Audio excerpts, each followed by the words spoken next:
Hey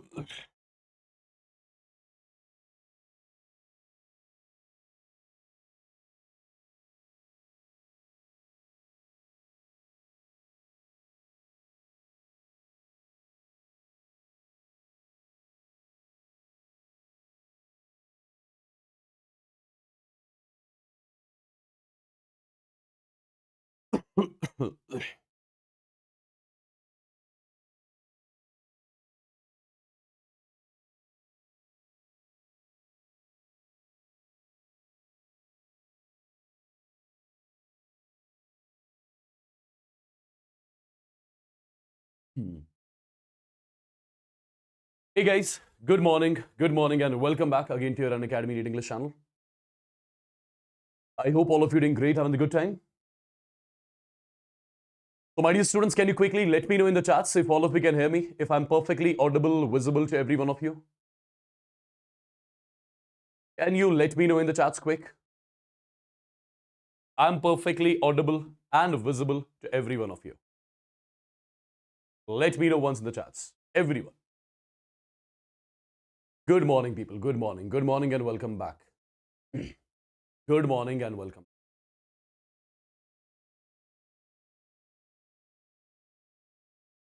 So, my dear students, as you all must be knowing, today we are going to do the class 12th physical chemistry, right? And this session is basically for all the students who are going to write the Re-NEET examination on 21st. All right. So first of all, before starting this particular session, all those students who do not know what all things we have covered in the last 10 to 15 days on this channel, let me quickly show that to you so that everyone would get benefited out of these sessions. So as I had told you already, we'll be completing the entire syllabus of physics, chemistry, biology on this channel, and we are almost done with that. Let me quickly show it to you. Just give me a second. My dear students, here I gave you one plan, right? 3 weeks back. This was the plan which was given to you. And we are done with class 11th zoology in 3 sessions. Complete class 11th zoology was done in part 1, part 2, part 3, right? And you can see the duration of the session, 4 hours, 3 hours, and 4 hours. Perfect. After that, class 11th botany. Class 11th botany was also done in 3 sessions. Okay, class 11th botany completed. Class 11th physics. This is session number 1 for that. And class 11th physics part 2. Where is that? Class 11th physics part 2. Here you have got class 11th physics part 2, right? And similarly, when it comes to your physical chemistry, I would say, your class 11th physical chemistry was done. There was one chapter left, thermodynamics. And your class 11th as well as class 12th organic chemistry is also done. Similarly, your class 11th inorganic is also done. And my dear students, your class 12th inorganic, that's also done, right? So, in chemistry, technically it's going to be our last session today, right? And with this, your, I would say 95% of the syllabus of chemistry would be getting completed, right? Well, I know I had to post the recording of thermodynamics. I have already recorded that session. That is a 2.5-hour session. And yesterday I was supposed to post that. Even I posted that, but it failed at the end while uploading, right? So I'll try doing it today only, or maybe tomorrow only, right? So you don't worry about that. You don't worry about that.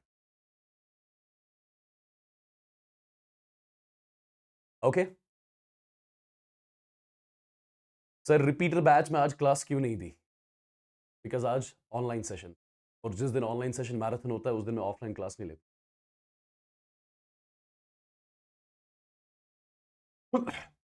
All right. And people, at the same time, from coming Monday, day after tomorrow, we are starting one more amazing series, right? On Monday at 8 p.m., you are going to join me with top 50 concepts of chemistry, right? As you know, I had given you one guest paper for chemistry. I told you 90% of the chemistry paper will be from that guest paper. And whatever topics I gave you in that guest paper, right? All those topics will be covering in these sessions, right? So this is going to be the top 50 concepts part 1. I'll be doing it in 3 parts. Part 1, part 2, part 3, or maximum 2 parts. 2 or 3 parts, something around that. Right? Similarly, there is one more session scheduled, all naming reactions in one shot. Right? Similarly, Yavar sir has scheduled his session of, again, the similar top 50 concepts of physics. So in the coming week, we'll be covering all these 50 concepts of your chemistry, physics, and biology. Perfect? And my dear students, as you all must be knowing, today it's going to be your complete class 12 physical chemistry, but in your physical chemistry class 12, there are 3 chapters. There are 3 chapters. But today, I'll be completing only 2 chapters, right? Because there is one emergency at home. I have to take my mother to the doctor at 4 p.m.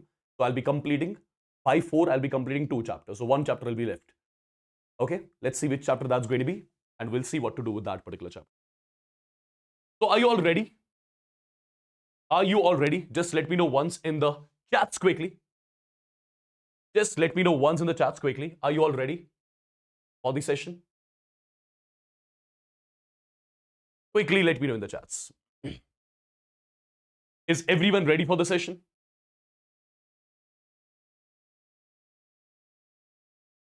Is everyone ready for the session? Yes or no in the chats? Yes or no in the chats? Everyone.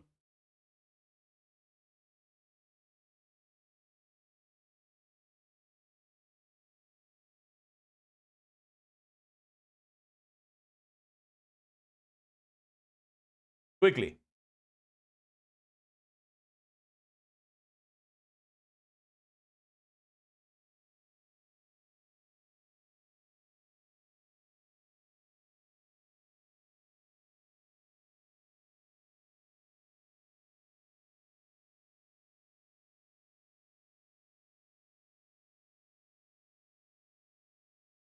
All right, people. All right, got it. Okay, quickly tell me one thing in the chats. Which part of the country you guys are watching me from? I just want to know that first. You know, I start all my sessions with that particular question. Which state you are watching me from right now? Which state you are watching me from right now? Someone is saying Re-NEET postponed. No, it's not postponed. Who told you that? Or you never know, it might get postponed also.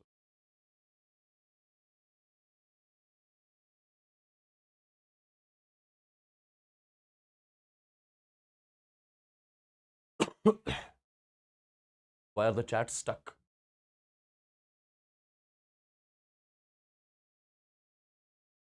So Tamil Nadu, Assam, Andhra Pradesh, Chhattisgarh, Karnataka, Mizoram, Hyderabad, Tamil Nadu, Pondicherry, Kashmir, Telangana, Anantnag, all right, Kerala, West Bengal.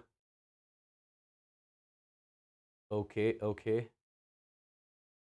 Maharashtra, Meghalaya, Haryana.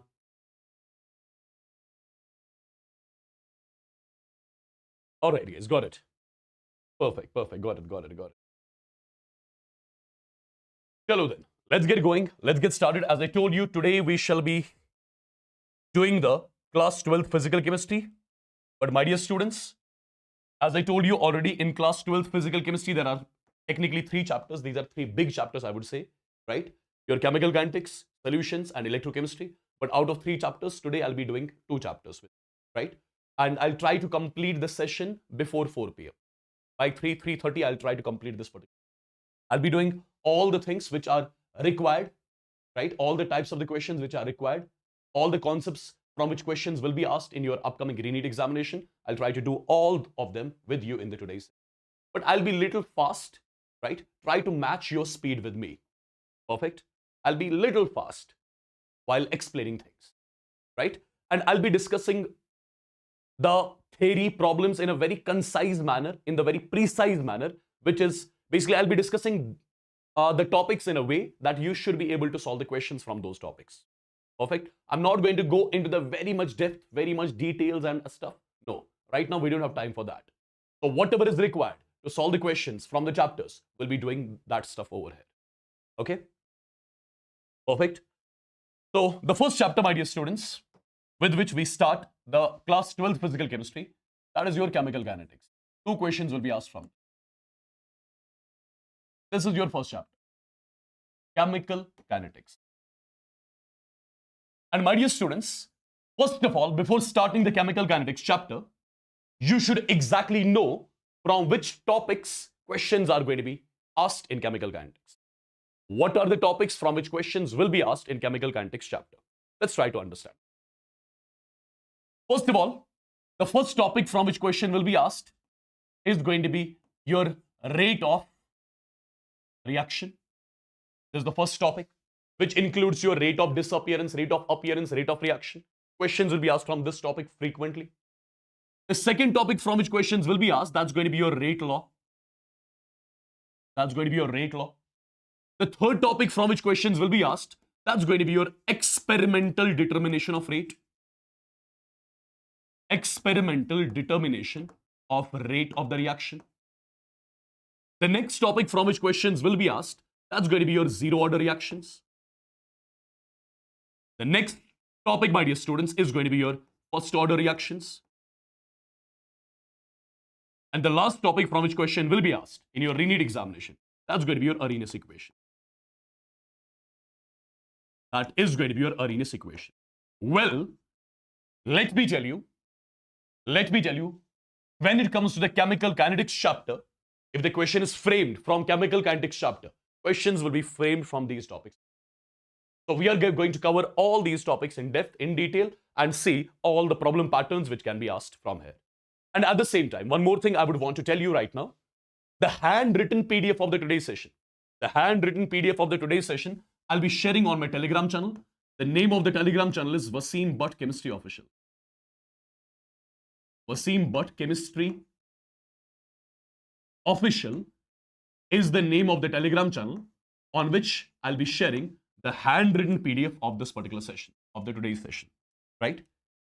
Basically, I've shared all my PDFs, all my handwritten PDFs on this particular session, right? You can check those PDFs as well. And today's PDF also will be shared over here, right? Now, I know a lot of students would be thinking about thermodynamics and one more chapter from today. You need not to worry. I've told you everything will be completed. That will be completed too. Don't worry about that. Don't worry about that. Okay? Don't worry about that. Perfect then. Should we start, people? Just give me some thumbs ups in the chats. Just give me some thumbs ups in the chats quick. And after the today's session, please do join the sessions which I'm starting from Monday. They are going to be very, very, very important sessions. Okay? Similar sessions I took before 3rd May also. Like 6 to 7 sessions I took. And you saw almost 15 to 16 questions were directly asked from those small sessions. So I would highly recommend you to watch the sessions which I'll be starting from coming Monday. Right? The duration of those sessions is going to be small only, 1 hour, 2 hours, something like that. Right? Watch those sessions. Almost I've scheduled, in chemistry, I've scheduled like 7 to 8 sessions. So do watch them on priority because questions will be directly framed from them. And I believe you guys are already watching the recorded videos which I'm posting on the channel, like 100 marks in 10 minutes, 20 marks in these many minutes. Do watch those sessions as well. They'll definitely help you out when it comes to your Re-NEET Chemistry 2026 examination. Chalo guys.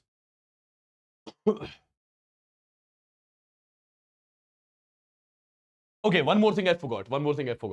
Tomorrow, my dear students, at 8 p.m. 8 p.m. on Sunday.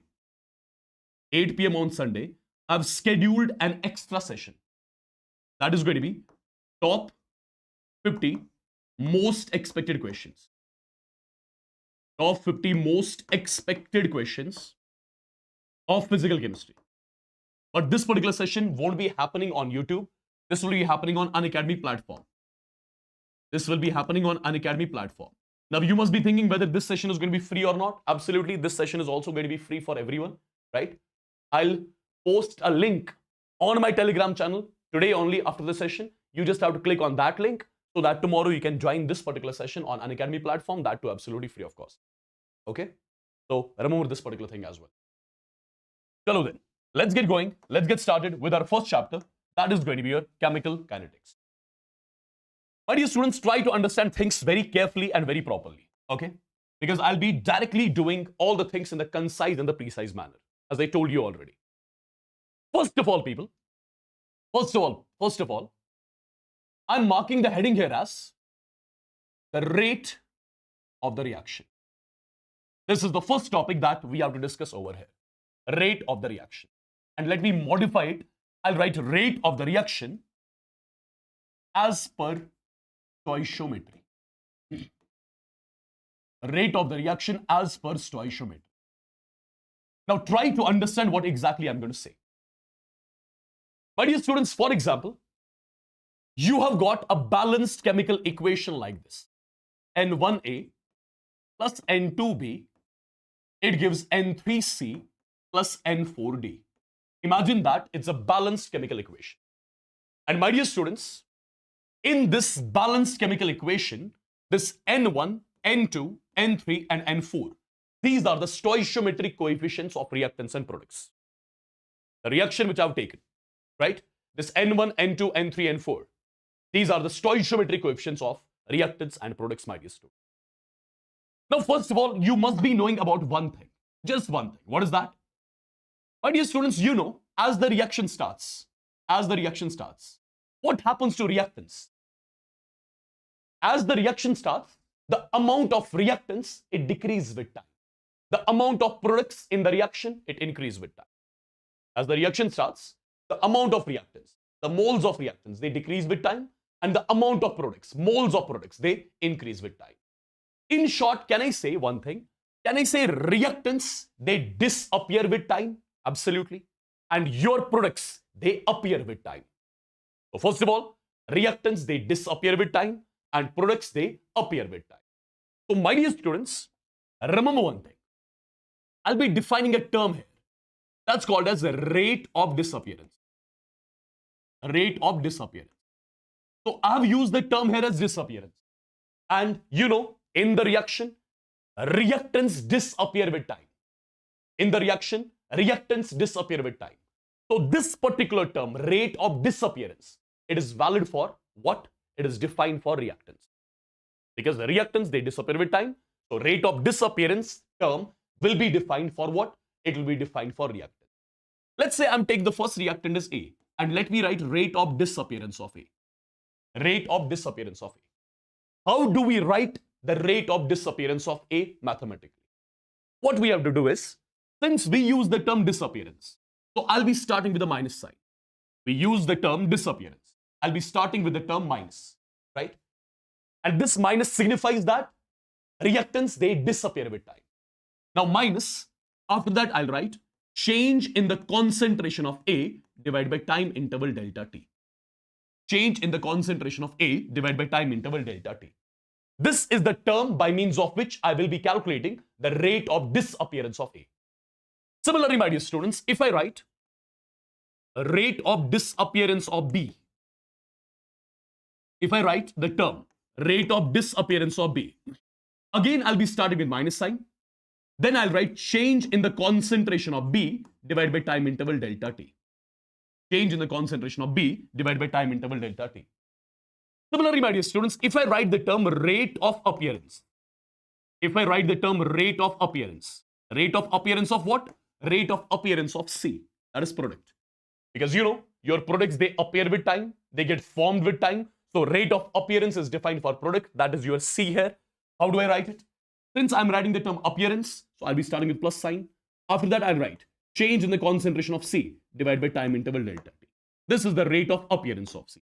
And in the similar way, if I write rate of appearance of D, I'll be starting with plus change in the concentration of D divided by time interval delta T. So this is how you denote your rate of disappearances and rate of appearances in a particular reaction. Okay, point number one. My dear students, point number two. Point number two, remember. Point number two, remember. What is the point number two? Point number two is again pretty much simple. I'm defining a term rate of reaction. I'm defining a term rate of reaction. Rate of reaction, R. Rate of reaction, R. Till now, I was defining rate of disappearance and rate of appearance. Now, I'm defining one more term, that is the rate of reaction. How do we get the rate of the reaction in a particular time interval?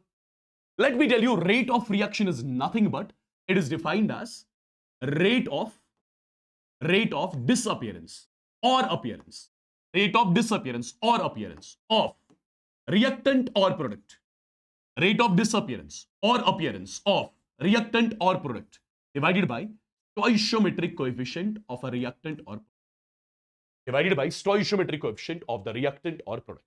Now let's try to understand how exactly we calculate the rate of reaction. Understand, people. If I write rate of reaction is equal to rate of disappearance or appearance of a reactant or product divided by stoichiometric coefficient of reactant or product. So for example, I want to calculate rate of the reaction with respect to A.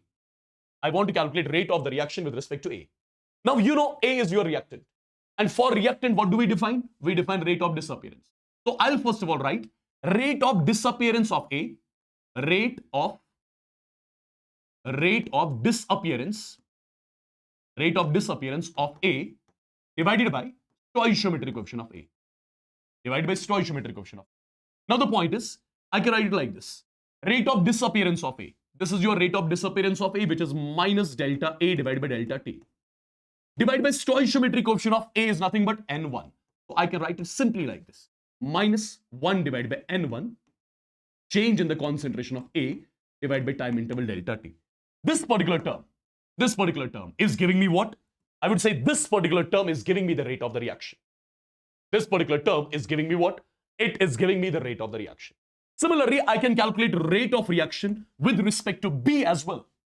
B is again the reactant. So I can write rate of disappearance of B. Rate of disappearance of B divided by stoichiometric coefficient of B. So you can write it like this. Minus 1 upon N2, change in the concentration of B divided by time interval delta T. Similarly, you can calculate rate of reaction with respect to C as well. If you want to calculate rate of reaction with respect to C, you won't be starting with minus sign. You'll be starting with plus sign. 1 divided by stoichiometric coefficient here is N3. N3. Change in the concentration of C divided by time interval delta T. And similarly, you can calculate rate of reaction with respect to D as well. It's going to be plus 1 upon N4, change in the concentration of D divided by time interval delta. So my dear students, all these terms, this term, all these terms are giving me what? All these terms are giving me the rate of the reaction in a particular time interval, that is delta T. I believe this is clear to everyone. Yes? And my dear students, if I quickly summarize it, summarize it, let me show you how do I quickly summarize it. Just give me a second. What am I doing? Read this. Okay. Let me quickly summarize all this, people. Few minutes back, I took a balanced chemical reaction N1A plus N2B. It gives N3C plus N4D.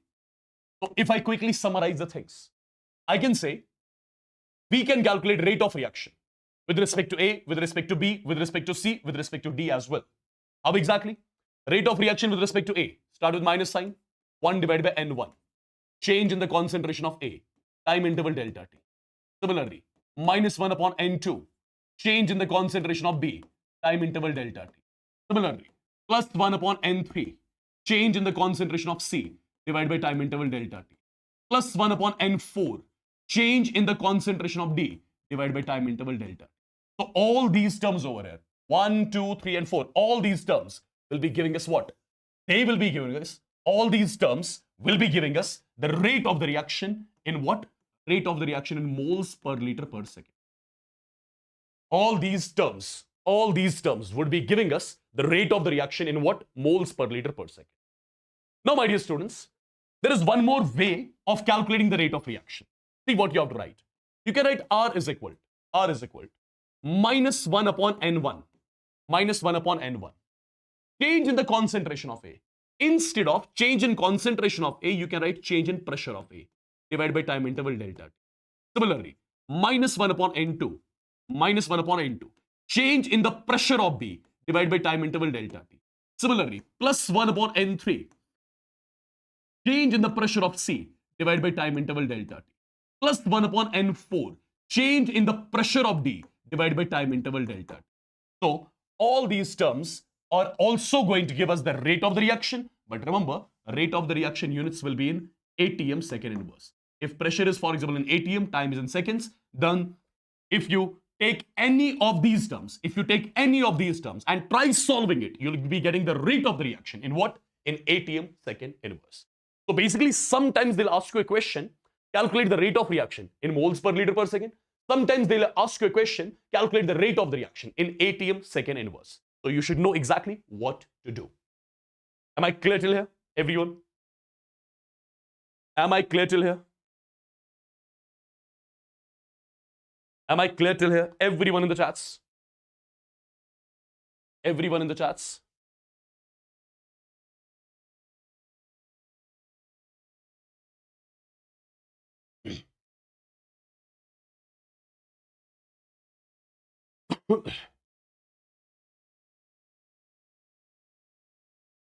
I want everyone to be active in the chats. Otherwise, the class will feel very boring, right?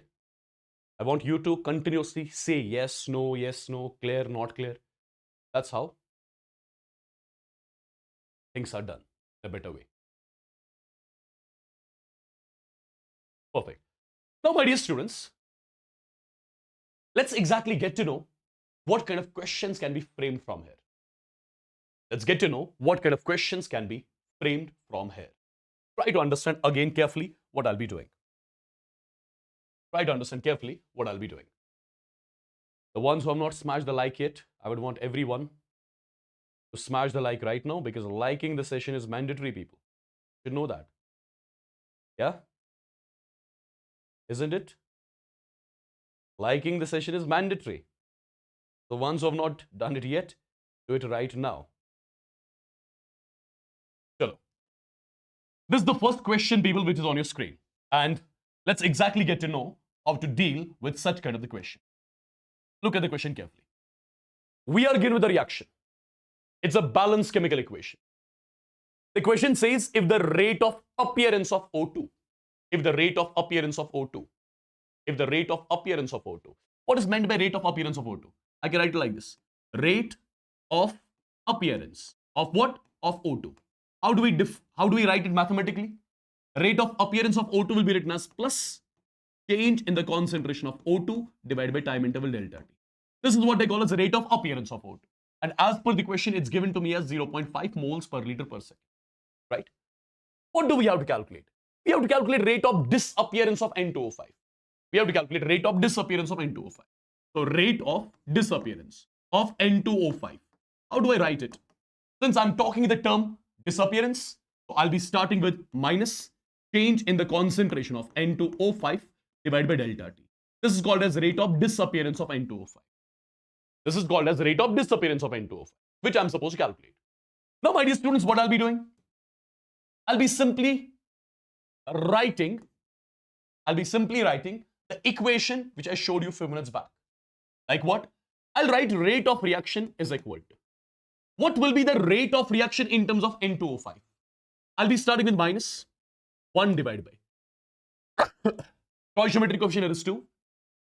Change in the concentration of N2O5 divided by delta T. Similarly, rate of reaction with respect to N2O4. Start with plus 1 divided by stoichiometric coefficient 2. Change in the concentration of N2O4 divided by time interval delta T. Similarly, rate of reaction with respect to O2. Start with plus sign. 1 by stoichiometric coefficient 1. 1 by 1. Change in the concentration of O2 divided by time interval delta. Right? Now, my dear students, if I just equate these two terms. I'm just going to equate these two terms. I can write minus delta N2O5 divided by delta T minus delta N2O5 divided by delta T.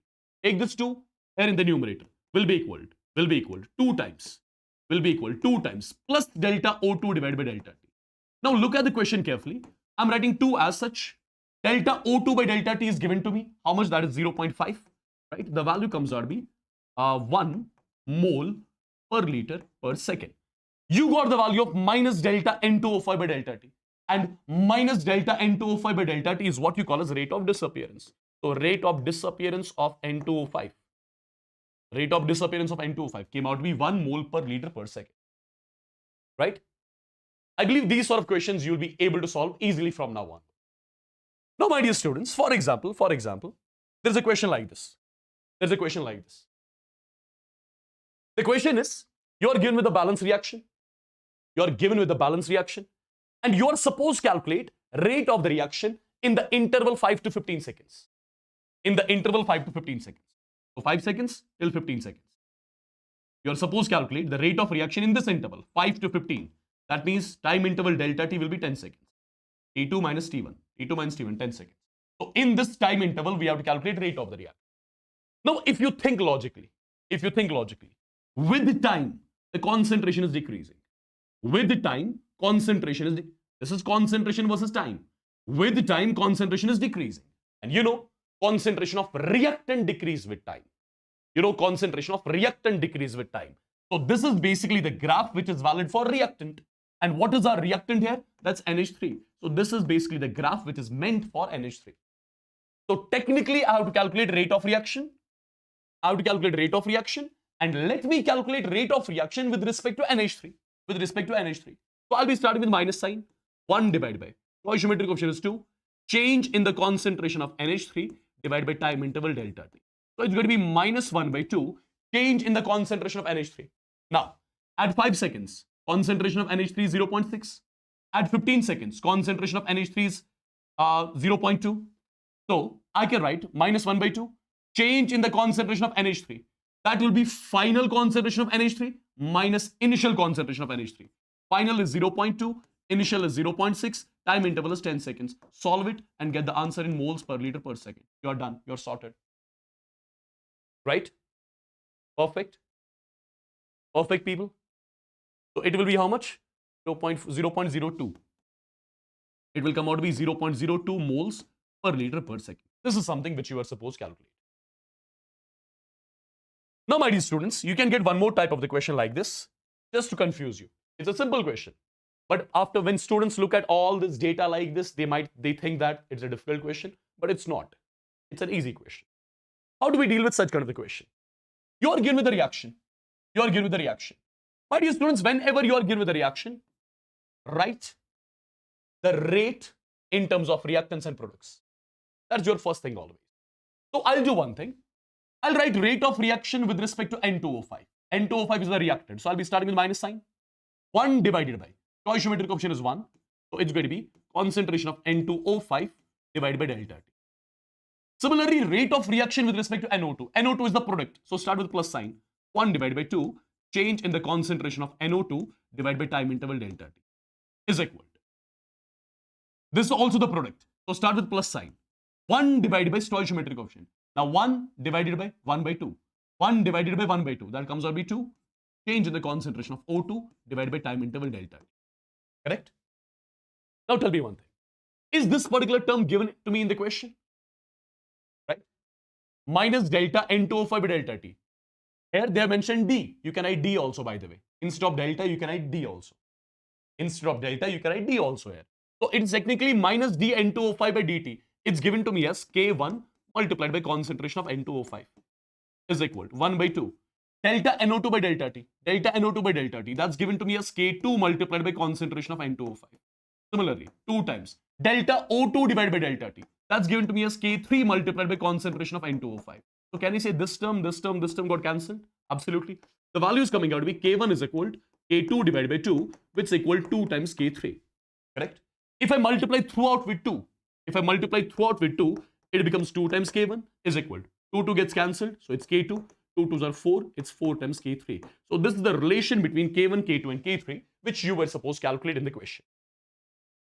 This is the relation between K1, K2 and K3, which you were supposed to calculate as far as the question is concerned.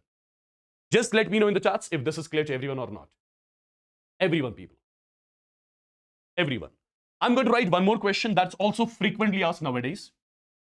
My dear students, I'm writing the reaction like this. XA gives Y times B. XA gives Y times B. And in the question, you'll be given with some data. The data will be something like this. Log of minus delta A divided by delta T is equal to log of delta B divided by delta T plus 0.3. And they'll ask you in the question that find the value of x and y.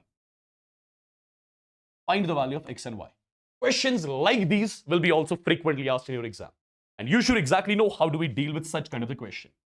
Now understand, how do we deal with such kind of a question? First of all, the equation that's given to me, let me write the rate with respect to A. Rate of the reaction with respect to A. I'll start with minus. 1 divided by stoichiometric coefficient is x. Change in the concentration of A divided by time interval delta t is equal. With respect to B, I'll start with plus. 1 divided by stoichiometric coefficient, that's y. Change in the concentration of B divided by time interval delta t. Correct? Correct? Call this as equation number 1. Call this as equation number 1. Call this as equation number 1. Now, my dear students, understand one more important thing. What is that? What is that? See, this is my given data. This term is given in log form. This term is also given in log form. This term is not given in log form. So let's do one thing. Let's convert this 0.3 into the logarithmic form. Let's convert 0.3 into the logarithmic form. How exactly? You are going to write log of minus delta A divided by delta t is equal to log of delta B divided by delta t plus, instead of 0.3, I'll be writing log of 2. Instead of 0.3, I'll write log of 2 because you know log 2 to the base 10 is 0.3. Correct?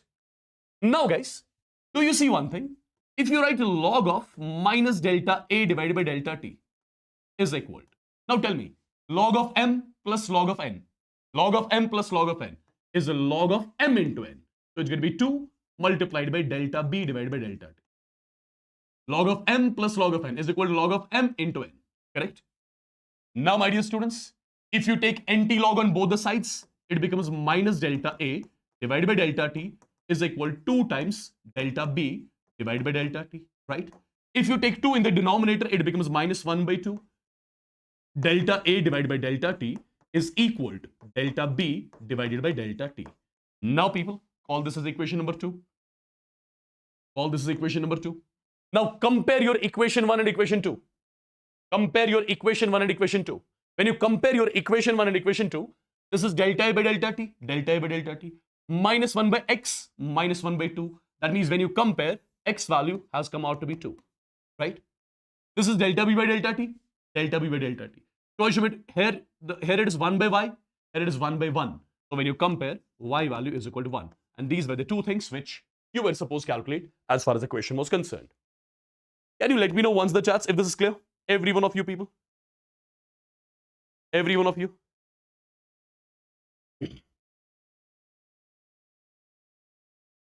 Quick.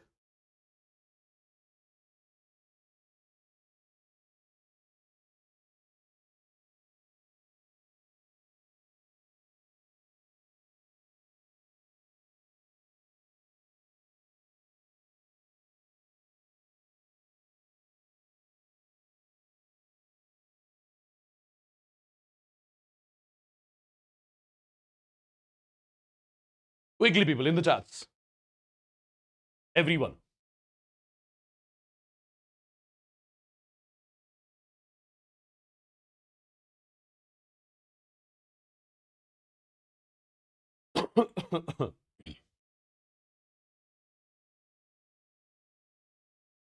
All right, people. These sort of questions are frequently asked in your exam, okay? These sort of questions are frequently asked in the exam. So first of all, I wrote the equation for the given one. I wrote this equation, the rate with respect to A, rate with respect to B. Then I converted the 0.3 in the log form, did some mathematics, compared the two equations, and I got x value here as 2, y value here as 1. Perfect. Now, people, there is something called as rate law. There is something called as rate law. And questions are asked from rate law as well. A rate law. My dear students, what this rate law is all about? Let me tell you, from rate law, what do we get? From rate law, we get the rate of the reaction. From rate law, what can we calculate? We can calculate rate of the reaction. So basically, my dear students, let me tell you, with the help of rate law, we get the rate of the reaction. And one more thing, the rate of the reaction which we get by using rate law, the rate of the reaction which we get by using rate law, that's experimentally determined rate. That's experimentally determined rate. Now you must be thinking what this rate law is all about. You must be thinking what this rate law exactly is all about. Have a look, people. Have a look. For example, you've got the reaction like this. N1A aqueous plus N2B aqueous. It gives product. Assume that it's a balanced chemical equation. Assume that it's a balanced chemical equation. Now, my dear students, if you want to know the rate of this reaction, you can use the rate law. And how do we use the rate law? You can say rate of reaction. Rate of reaction is directly proportional. Rate of reaction is directly proportional. Simple. Concentration of A multiplied by concentration of B. Rate of reaction is directly proportional to concentration of A multiplied by concentration of B. Concentration of A raised power a term X. This is the raised power a term Y. Whenever you are given with a reaction like this, and you want to calculate the rate of the reaction, you can use the rate law. Rate law says that rate of reaction is directly proportional to, this is concentration of first reactant raised power a number X, concentration of one more reactant raised power a number Y. Now what is this X and Y? You'll understand in some time. First of all, if I remove the proportionality sign, I'll get a constant here, K. This is concentration of A raised power X, concentration of B raised power Y. This is how you write rate law. Now, my dear students, this R over here, what does it give me? It gives me the rate of reaction. It gives me the rate of reaction. This K here is called as the rate constant of the reaction. This K here is called as rate constant of the reaction. Rate constant of the reaction. Okay? Rate constant of the reaction. Perfect. This X over here is called as order of the reaction. Order of the reaction with respect to A. This power X is called as order of the reaction with respect to A. Y is called as order of the reaction with respect to B. Y is called as order of the reaction with respect to B. And if I do the sum of this X and Y, X and Y is called as the overall order of the reaction. X and Y is called as the overall order of the reaction. X and Y is called as the overall order of the reaction. Okay? So first of all, whenever you need to calculate the rate of the reaction, you can use the rate law like this. In the rate law, R represents rate of the reaction, K represents rate constant of the reaction. Okay? Perfect. X represents order with respect to A, Y represents order with respect to B. X plus Y is called as the overall order of the reaction. And people, let me tell you one more thing. If the order of the reaction is zero, you call the reaction as the zero order reaction. If the order of the reaction is 1, you call it as the first order reaction. If the order of the reaction is 2, you call it as the second order reaction. Perfect. So based on the order of the reaction, you can classify reactions into many types, right? Now, there are few more points which I would want to tell you here. My dear students, order of the reaction can be positive. Order of the reaction can be negative. Order of the reaction can be fractional as well. Remember these points. Now you must be thinking, how do we calculate this order? How do we calculate this X and Y? Let me tell you, order is calculated experimentally. So experimentally, this X and Y is calculated. And how exactly? That's something I'll tell you in some time. These are few points which you need to remember about order of the reaction. Okay? All right? And people, as we can see this rate constant, the units of rate constant, remember, the units of rate constant can be written like this. Moles per liter. Asha, you tell me, what are going to be the units of rate constant? I want to know how much you remember. You tell me. General units I'm saying. Quick.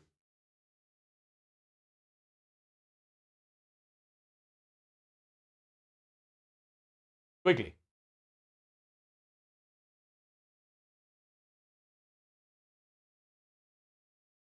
I'm talking about the units of rate constant.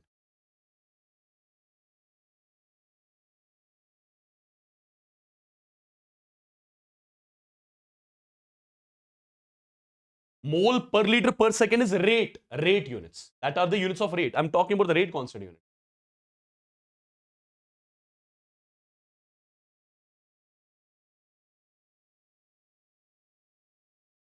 See guys, let me tell you first of all, what are going to be the units of rate constant. Just give me a second.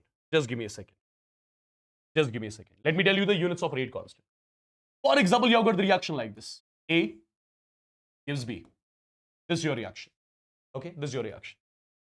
Now, since you have got only one reactant, you have got only one reactant. You have got only one reactant. So let the order of the reaction is equal to, for example, N. Let the order of the reaction is equal to N. Now, can I write rate law? R is equal to K, concentration of A raised power N. Raised power N. You can write X also. Your choice. Right? So, can I write K is equal to R divided by concentration of A raised power N? R is the rate. What is the units of rate? Units of rate are generally moles per liter per second. Right? Perfect. Divided by units of concentration. Units of concentration is mole per liter. But this mole per liter raised power N. So the general units of rate constant are going to be mole per liter raised power 1 minus N. And if time is in seconds, it's going to be second N. These are the general units of rate constant. These are the general units of rate constant. Okay. Now, my dear students, one more thing. One more thing. If you have got a zero order reaction, if you have got a zero order reaction whose N value is 0, if you have got a zero order reaction whose N value is 0, rate constant unit would be, put N is equal to 0, it's going to be mole per liter per second. Now, if you have got, for example, first order reaction, in case of first order reaction, where N is equal to 1, if N is equal to 1, 1 minus 1 is 0, anything that is power 0 is 1. So rate constant unit will be second inverse or minute inverse or R inverse or whatever inverse. So generally you will be using these units. Similarly, if you have got second order reaction, N is equal to 2, put the value of N as 2. So 1 minus 2 is minus 1, right? 1 minus 2 is minus 1. So it's going to be mole per liter raised power minus 1. And with that, you have got second inverse as well. All right. Now people, as I told you, when it comes to your rate law, with the help of rate law, we calculate rate of the reaction. Now, what kind of questions can be asked from this? What kind of questions can be asked from this? Sir, please start the droppers batch for Phoenix. You know, droppers batch was supposed to start from 30th of May, right? But because of this Re-NEET and stuff, we had to shift it to 30th of June. So 30th of June will be starting the batch. Okay, 30th of June will be starting the droppers batch. Wassim sir, I'm requesting you to ask Tina ma'am to upload the notes PDF because we cannot read again. Is she not sending the PDFs? I'll ask her. I'll ask her. Do that. All right, people. Now understand. Look at this particular question, a simple basic question. And you get these sort of questions frequently. Sorry. See, guys. As far as the question is concerned, we are given the reaction A gives B. This is my reaction. Rate constant of this reaction is given as K. Rate constant of this reaction is given as K. Let's assume order of the reaction is equal to, for example, N. Let's assume order of the reaction is equal to N. Okay. If the order of the reaction is equal to N, can I write rate law for this equation? We can do that. R is equal to K, concentration of A raised power N. Perfect. This is your rate law. This is your rate law. Call this as equation number 1. Call this as equation number 1. Now, as per the question is concerned, it is found that the rate doubles. It is found that the rate doubles when the concentration of A is increased 4 times. Rate doubles. So if it was R, now it is becoming 2R. When is it becoming 2R? When concentration of A is made 4 times. Now instead of A, I'm writing 4A. So when the concentration of A is increased 4 times, the rate is doubling as per the question. What do we have to calculate? We have to calculate order of the reaction. Perfect. How you have to do it? Just do one thing. Just divide the two equations. Equation 2 divided by equation 1. Equation 2 divided by equation 1. R gets cancelled. So I'll be left with 2. K and K cancels. A raised power N, A raised power N cancels. So it's going to be 4 raised power N here. 4 raised power n. Now you tell me. You tell me. What should be the value of n? What should be the value of n such that LHS, RHS will be equal? I would say n value should be equal to 1 by 2. N value should be equal to 1 by 2. Then only 4 raised power 1 by 2 comes out to be 2. Simple. Okay? I believe this sort of equation is clear.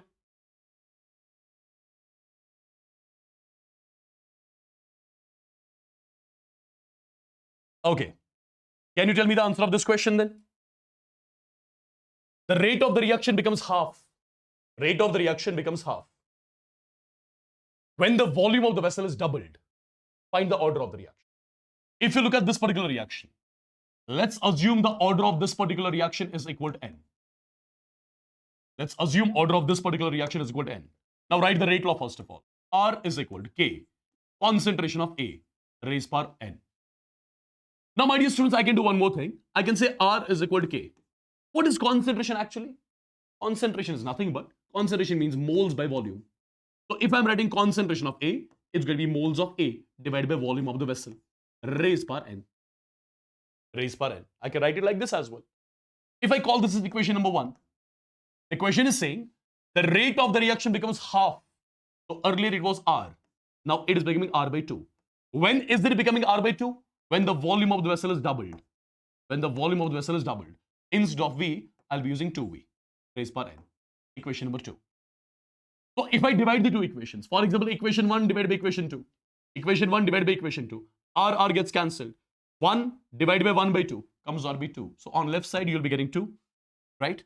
This particular term cancels, K gets cancelled. Only you are left with 2 raised power n.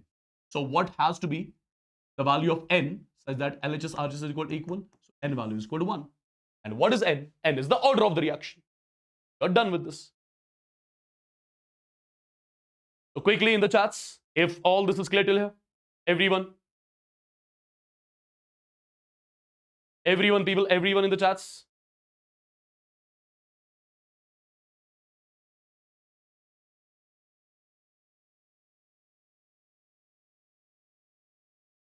Everyone in the chats, people.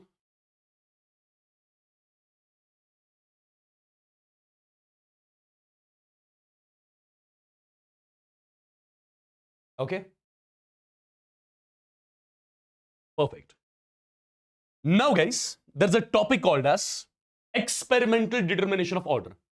How do you calculate experimentally the order of the reaction? How do you calculate X and Y experimentally? I told you a few minutes back, X and Y are calculated experimentally. The point is, how do we calculate them experimentally? How do we calculate them experimentally? So let's have a look what I'll be doing. Understand properly. I'm going to start with a question, and with the help of which you can understand what it is exactly. Let's say this is the question. From this question, everything will be clear. Just one question and you're sorted. My dear students, you're given with a reaction. You're given with a reaction. There are some experiments which are carried out. There are some experiments which are carried out.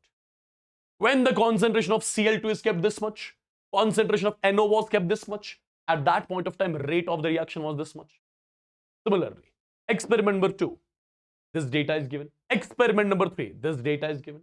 And after looking at all these experiments, I'm supposed to get the order of the reaction.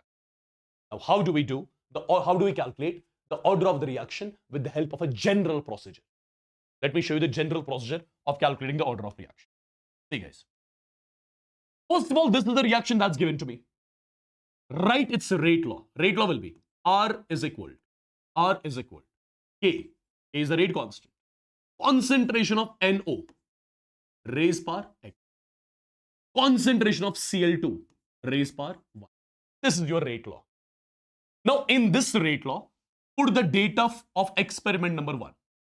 Experiment number 1 says that rate of the reaction R is 1 into 10 raised power minus 3, which is 10 raised power minus 3 is equal to K.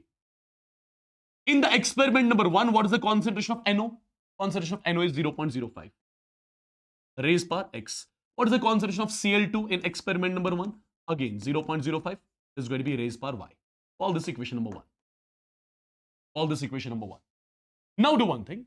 Put the second experiment data in the given rate law. As per the second experiment, what is the value of R? R value is 3 into 10 raised power minus 3 is equal to K. NO concentration. NO concentration in the second experiment is 0.05 raised power X. Cl2 concentration in the second experiment is 0.15 raised power Y. Call this equation number 2. Now, put the third experiment data in this equation. What is the value of rate in the third experiment? That is 9 into 10 raised power minus 3 is equal to K. Concentration of NO in the third experiment, that is 0.15 and it's going to be raised power X. Similarly, concentration of Cl2 in the third experiment, that is 0.05 raised power Y. Equation number 3. So how many equations I got? I got 3 equations. Now we will do one thing. You just have to solve these equations. And how exactly you are going to solve these equations? Understand. Let me do one thing. If I, for example, do equation 2 divided by equation 1. If I'm dividing the first two equations. When I'm dividing equation 2 with equation number 1. So this 10 power minus 3 cancels. I'm left with 3 is equal to K and K cancels. This term cancels. 0.15 divided by 0.05. That is 3. So it's going to be 3 raised power Y. 3 raised power Y. So when you compare, you get the Y value here is 1. You got the Y value. Right? Since you got the Y value, now what you're supposed to do? You're supposed to get the X value too. Now, how do we get the X value? Let's have a look. My dear students, let me do one more thing. If I divide equation 3 with equation number 1. Let me divide equation 3 with equation number 1. So what all terms will get cancelled out? 10 power minus 3 cancels. I'll be left with 9 only. Is equal. K and K cancels. This entire term cancels. 0.15 divided by 0.05. That is 3. But it's 3 raised power X. So tell me, what has to be the power of 3 such that LHS becomes equal? So I'll say X value should be equal to 2. Then only 3 ka square comes out be 9. You got X, you got Y. What was I supposed to calculate? I was supposed to calculate the overall order of the reaction. And my dear students, overall order of the reaction is nothing but X plus Y. X value you got as 2, Y value you got as 1. So X plus Y we got to know as 3. Right? Did you understand how do we deal with such kind of equations? Everyone in the chats? Just you have to write the rate law, put the data of all the experiments, make certain equations, divide the equations and get the value of X and Y. That's all. Perfect? Perfect, people? Everyone? Is it done?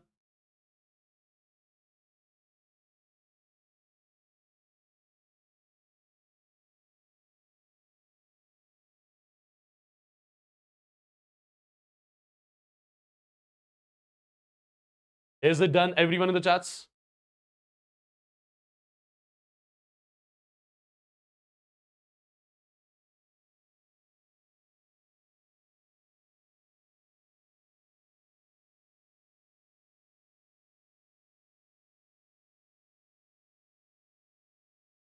One question of the similar type I'm giving as the homework. You are going to give this question a try on your own.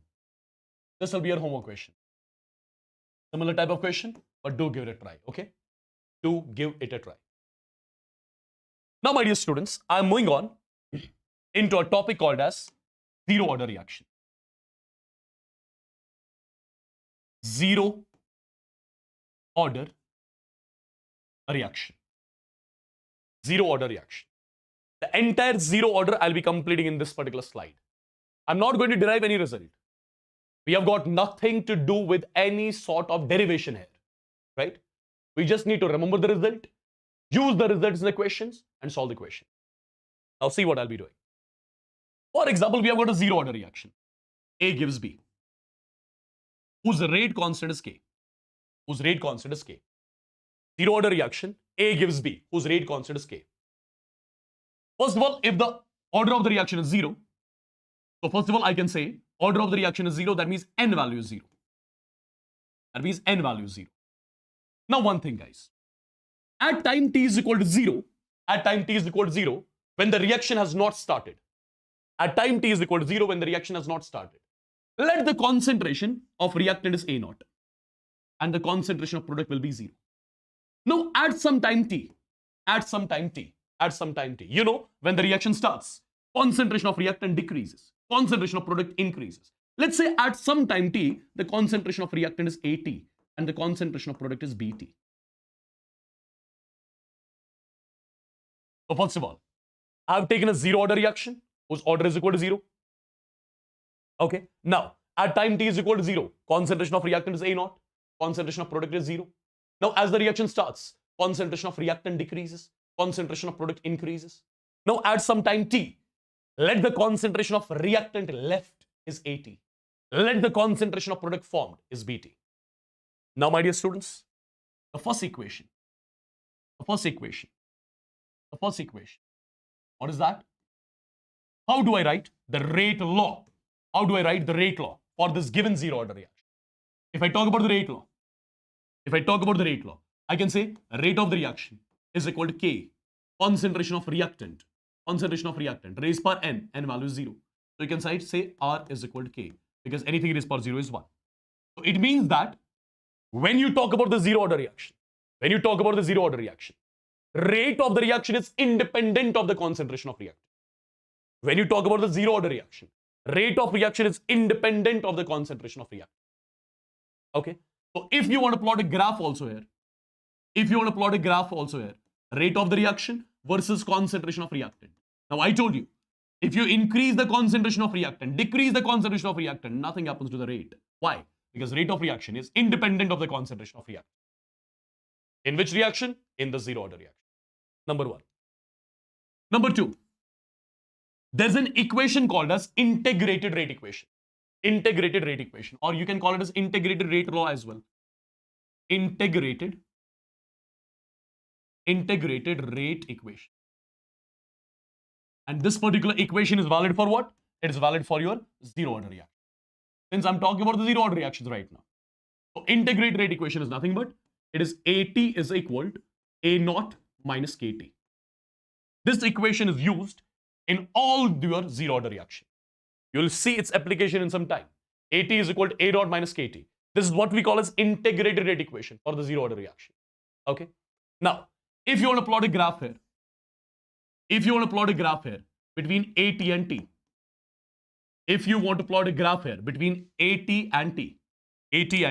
how do you do it? See, AT you are plotting along y-axis, T you are plotting along x-axis. This K becomes your M. Sign here is minus, and this is what I call as C, and this is equal to here. Y is equal to minus mx plus C. Y is equal to minus mx plus C will be a straight line like this. And what about the slope? Its slope is equal to minus K here. What about the intercept? Intercept is this distance. Which is represented by C, and it's nothing but A0. This equation is important. Frequently question will be asked from this. AT is equal to A0 minus KT. Now, the third parameter, my dear students, which you need to know about the zero order reactions. What is that? That's your half-life. What is half-life? Represented by T1 by 2, or you can say half-life is equal to T50%. What is meant by half-life first of all? Half-life is nothing but the time taken to complete 50% of the reaction. Time taken to complete 50% of the reaction. Time taken to complete half of the reaction is what you call as half-life. And there's a result to calculate half-life as well. Half-life of a zero order reaction is equal to A0 divided by 2K. A0 divided by 2 times K. This is the half-life of the reaction. Now, if you want to plot a graph between T half and A0, you can do that too. If you want to plot a graph between T half and A0, you can do that. What will be the nature of the graph? Both are directly proportional. Y is equal to mx format. So slope of this particular graph, remember, it's 1 upon 2K. 1 upon 2K. Okay. My dear students, there is one more term which I would want to share with you. What is that? That's called as completion time. Completion time. Completion time is represented by T 100%. What is meant by completion time? As the name is concerned, completion time is nothing but it is the time taken to complete 100% of the reaction. Time taken to complete 100% of the reaction. And when it comes to your zero order reactions, completion time, which is represented by T 100%, it's equal to A0 divided by K. A0 divided by K. The next parameter which you need to know about the zero order reaction, what is that? That is units of rate constant. Units of rate constant in the zero order reaction. That is moles per liter per second. Or you can say ATM second. Moles per liter per second, or you can say ATM second inverse. Okay. Now, guys, there is one more parameter which can be asked. What is that? You would have heard something about degree of dissociation. Degree of dissociation. And you know degree of dissociation is represented by alpha. Degree of dissociation is represented by alpha. And in case of a zero order reaction like this, A gives B, degree of dissociation alpha is equal to AT divided by A naught. AT divided by A naught. Degree of dissociation. Okay. Perfect. These are few things, my dear students, which you have to remember about your zero order reaction. Okay, one more thing you can say. How do we calculate concentration of product? How do we calculate concentration of product at time t? Concentration of product at time t is what we call as Bt. How do we get the value of Bt? Bt is nothing but it's K multiplied by T. Or the reaction A gives B. Okay? Remember this particular stuff as well. Alright? These are few equations, my dear students, which you have to remember about what? Zero order reactions. First of all, what is the zero order reaction? Any reaction that has the order 0. Rate of the reaction is independent of the concentration of reactant. AT is equal to A naught minus KT, right? Half-life is equal to A naught by 2K. Completion time is equal to A naught by K. Units of rate constant, moles per liter per second, or ATM second inverse, right? Then comes your degree of dissociation alpha, KT by A naught. Similarly, concentration of product formed at time t is K multiplied by T. That's all. Okay? Now, let's exactly see what kind of questions can be framed. What kind of questions can be asked from the zero order reaction. Try to understand, people. This is for the first question. This is the first question. Let me solve the questions with the help of shortcuts, with the help of tricks. And this trick, which I'm going to give you, it is valid for zero order reaction. It is valid for zero order reaction. Understand? A zero order reaction is 20% completed in 10 minutes. A zero order reaction is 20% completed in 10 minutes. 20% completed in 10 minutes. Okay? 20% completed in 10 minutes. At what time it will be 80% completed? At what time it will be 80% complete? A zero order reaction is 20% completed in 10 minutes. At what time it will be 80% complete? This is the question. This is the question. Do one thing. Write it like this. 20 divided by 80 is equal to 10 divided by x. Right? So this got cancelled. 1 by 4 into 10. X value will come out to be 40 minutes. Simple. Nothing to do. It's a trick of solving this question, people. Trick for solving the question. Got it? And this is only valid for zero order reactions. Remember it. You cannot use this for the first order reactions. No, you cannot do that. You cannot do that. Is it clear? Is it clear, people? Is it clear, everyone? Okay, one more type of question. One more type of question. Look at this question carefully. For a zero order reaction, let the zero order reaction is A gives B. This is your zero order reaction. Calculate the rate constant. Calculate the rate constant K. Calculate the rate constant K. Look at this question carefully. At time t is equal to 0, concentration of reactant is 1 molar. And you know, at time t is equal to 0, concentration of reactant is represented by A naught. So technically, A naught is equal to 1 molar. A naught is equal to 1 molar. At 120 seconds, concentration of reactant left is 0. Think about it. At 120 seconds, concentration of reactant left is 0. That means at 120 seconds, all the reactant has got converted into product. At this time, all the reactant has got converted into product. That's why concentration of reactant left is 0. Can I say this is the completion time? This is the time taken to complete 100% of the reaction? Absolutely. T 100% is given. T 100% is given. How much? 120. Few minutes back I told you T 100% is equal to A naught divided by 2K. Sorry, A naught by K. A naught by K. So A naught by K is 120. So K will be equal to A naught divided by 120. What is A naught? A naught is 1 divided by 120. And units of rate constant for zero order is mole per liter per second. So this is the value of rate constant which you are supposed to calculate. Okay? Perfect. And people, one thing which I would want you guys to remember, these are the examples of the zero order reactions. They can be directly asked as the memory based. Photochemical reaction between H2 and Cl2, right? Decomposition of NH3 over molybdenum. Decomposition of, what is the next one? Sorry. Decomposition of Hi over gold and decomposition of NH3 over molybdenum. Remember these three examples, they are directly, my dear students, asked when it comes to your zero order reaction. Am I clear till here? Everyone in the chats? Am I clear till here, people? Let me know quickly in the chats, everyone.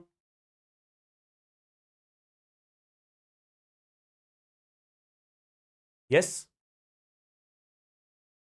Everyone means everyone.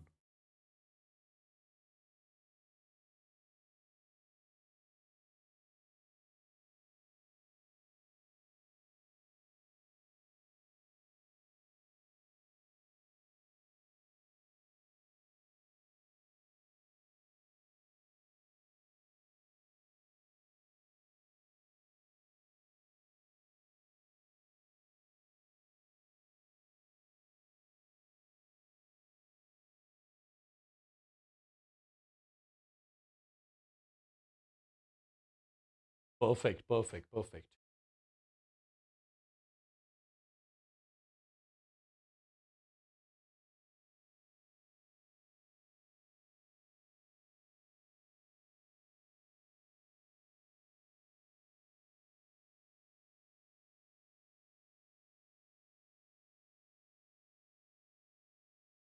Okay, if I give a question like this, you are given with the reaction A gives B.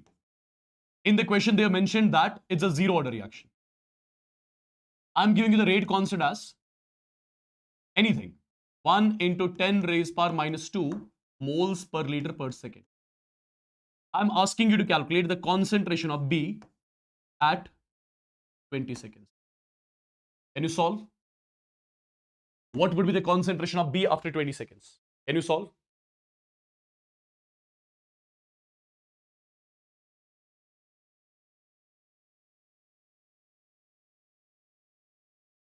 Quick.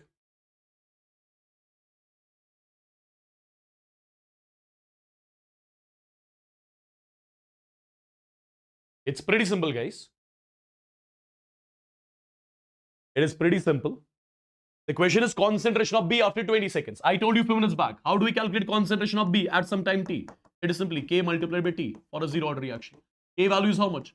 1 into 10 raised power minus 2. T is how much? 20. So the answer is 20 into 10 raised power minus 2. So 0.2 seconds. Sorry, 0.2 molar.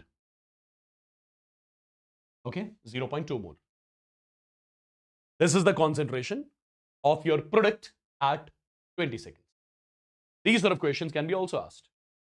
I believe I'm clear. I believe I'm clear. Now, moving on to first order reaction. Moving on to first order reaction. First order reaction. First order reaction. First of all, in simple language, what can I say? Any reaction having order equal to 1. Any reaction whose overall order is equal to 1. What do we call that reaction as? The first order reaction. Now, guys, don't ask for a break. Break I'll be giving after completion of this chapter. And this chapter is not going to take more than 40 minutes. 40 to 50 minutes. Okay? Just be patient. This chapter is not going to take more than 40 to 50 minutes. Just be with me. So first of all, I'm taking the first order reaction. Let the reaction be A gives B.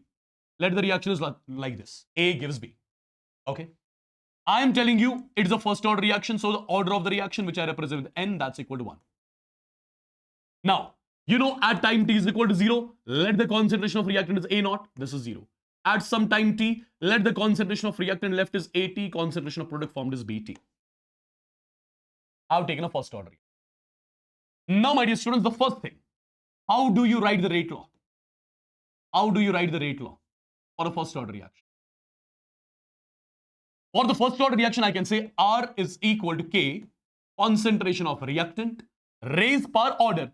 Order is equal to how much? Raised power 1. Right? Now, what you can do is, you can plot a graph here only. The graph is between R, rate of reaction versus concentration of reactant. And rate of reaction versus concentration of reactant. Directly proportional, so straight line. Slope is equal to K. Slope is equal to K. Now, the second parameter, my dear students, about the first order reaction. What is that? The second parameter would be the integrated rate equation. The second parameter would be the integrated rate equation. And let me tell you, when it comes to first order reactions, there are different forms of integrated rate equation. There are different forms of integrated rate equation. Let me write all those forms. The first form is ln of AT is equal to ln of A naught minus KT. This is the first form of the integrated rate equation. Second is log of AT is equal to log of A naught minus K divided by 2.303 multiplied by T. Right? The third one is K is equal to 1 by T ln of A naught divided by AT. The fourth one is K is equal to 2.303 divided by T, and it's going to be log of A naught divided by AT. And the last one is AT is equal to A naught e raised power minus KT. These are all the different forms of the integrated rate equation when it comes to the first order reaction. When it comes to the first order reaction. In zero order reaction, there was only one form. AT is equal to A naught minus KT. Here you have got 5 different forms of the integrated rate equation for the first order reaction. Okay? Perfect. Now guys, one more thing. You can plot some graphs here as well. The first graph here will be ln AT versus T. Ln AT versus T. And second graph will be log AT versus T. Log AT versus T. And let me tell you, the nature of these graphs will be straight line like this. And what about the slope? Slope of this particular graph is minus K. Slope of this particular graph is equal to minus K divided by 2.303. Perfect. So 2 things I told you till now. My dear students, the third thing about the first order reactions. What is that? That's your half-life. How do you calculate half-life? P1 by 2 for the first order reaction. It is 0.693 divided by K. This is the direct result which you need to remember to calculate the half-life of a first order reaction. Okay. The fourth parameter is going to be completion time. Completion time in first order reaction. Completion time. You call it as T 100%. And let me tell you, completion time in first order reactions is equal to infinite. That means a first order reaction never undergoes 100% completion. Remember these points. First order reaction never undergoes 100% completion. My dear students, fifth point. Time taken to complete X% of the first order reaction. Time taken to complete X%. X can be anything. 20%, 30%, 40%, 50%, 60%, 70%, anything. Time taken to complete X% of the first order reaction is equal. Remember this result. 2.303 divided by K. It's going to be log of 100 divided by 100 minus X. This is one more important result. To calculate the time taken to complete any percentage of the time taken to complete any percentage of the reaction. Okay. My dear students, the sixth parameter, what is that? That's your degree of dissociation alpha. Degree of dissociation alpha. Let me tell you, alpha is going to be 1 minus e raised power minus kt. For the first order reaction, A gives B. This is how you calculate degree of dissociation alpha. Again, a direct result, remember it. Well, we can derive it also, but no need for that right now. Seventh point. Concentration of product at time t. Concentration of product at time t. It's going to be A naught into 1 minus e raised power minus k. Concentration of product at time t is going to be A naught, 1 minus e raised power minus k. My dear students, one more parameter, unit of rate constant is going to be second inverse or minute inverse or hour inverse or anything inverse. Time ka unit raised power minus 1, right? Now some very important parameters. What are those? Remember, time taken to complete 75% of the first order reaction is equal to 2 times the half-life. Time taken to complete 87.5% of the reaction is equal to 3 times the half-life. Time taken to complete 99.9% of the reaction is equal to 10 times the half-life. 10 times the half. Okay. Perfect. Similarly, time taken to complete 90% of the reaction is equal to 10 by 3 times the half-life. Time taken to complete 99% of the reaction is equal to 2 times time taken to complete 90% of it. Remember these direct results, right? You can solve the questions in very lesser time if you remember all these. Okay? Perfect. Perfect, people. So these were all the parameters when it comes to your first order reactions. For example, this is your first question on the screen. Kill it now. The question is, a first order reaction is 75% complete in 100 minutes. So time taken to complete 75% of the first order reaction is equal to how much? 100. Calculate the time taken to complete 87.5% of the reaction. Time taken to complete 87.5% of the reaction. Now tell me one thing. T75. Can I write T75 as 2 times half-life? Is equal to 100. So can we get half-life here? Is equal to 50 minutes. So half-life of the reaction is 50 minutes. What do I have to calculate? Time taken to complete 87.5. Time taken to complete 87.5% of the reaction is 3 times the half-life. So it's 3 times half-life is 50. The value comes out to be 150 minutes. This is something I was supposed to calculate. Done and dusted. Right? Similarly, guys, look at this question. Look at this question. Look at this question. You are given the reaction X gives Y plus Z. Half-life is 10 minutes. Half-life is 10 minutes. In what period of time would the concentration of X be reduced to 10% of original value? What is meant by that? In what period of time would the concentration of X be reduced to 10%? When would be the concentration of reactant reduced to 10%? That's possible only when 90% reaction gets completed. Right? Basically, when 90% reaction gets completed, then only 10% reactant would be left. So technically, I have to calculate T90%. Because this is the time when 90% reaction gets completed. This is the time when 90% reactant gets converted into product. This is the time when 10% reactant is left. Right? A few minutes back, I told you, T90%, 10 by 3 times, half-life. Half-life is 10. The value comes out to be 33.3 minutes. Right? Perfect, guys. Done. Am I clear with this, everyone? Look at this question.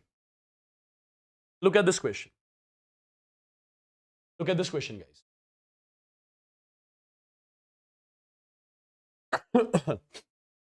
If you look at this particular question carefully, an organic compound undergoes a first order decomposition. Time taken for the decomposition to 1/8 and 1/10 of its initial concentration of this and this. Calculate T1 by 8 and T1 by 2. See, guys. See, how do we tackle this sort of a question? For example, the reaction is A gives B. At time T is equal to 0, let the initial concentration is A0. This is 0. Now, there are 2 times which are given to me. T1 by 8 and T1 by 10. This is the time when 1/8 of reactant is left. This is the time when 1/8 of reactant is left in the container. This is the time when 1/10 of reactant. When 1/10 of reactant is left in the container. This is the time when 1/8 of reactant is left in the container. This is the time when 1/10 of the reactant is left in the container. Now, my dear students, I got 2 things here. At this time, the concentration of reactant left is this much. At this time, the concentration of reactant left is this much. Now, if I use one of the integrated rate equations, that was T is equal to 2.303 divided by K. It was log of A0 by 80. It was log of A0 by 80. Well, this is something I call as AT value at T1 by 8. This is what I call as AT value at T1 by 10. Because what is AT? AT is concentration of reactant left. Right? This is the concentration of reactant left at this time. This is the concentration of reactant left at this particular. Okay? Now, use this particular condition in this equation. If I use this particular condition here, instead of T, I'll write T1/8 is equal to 2.303 divided by K log of A0 divided by AT here is A0 by 8. So A0 cancels out.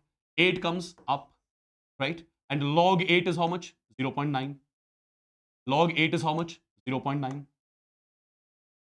What is happening here? Log 8 is how much? 0.9. Calling this is equation number 1. Now put this particular condition in the same equation.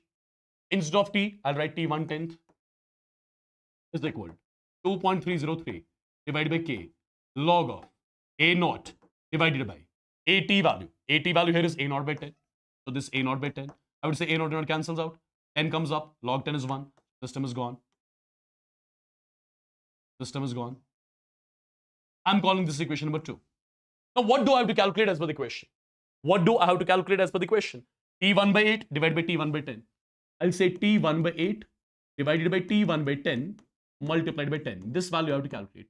Now, T1 by 8 is this. T1 tenth is this. So, when you divide, these two terms gets cancelled out. So, it's going to be 0.9 multiplied by 10. The value comes out to be 9. Okay, this is something I was supposed to calculate.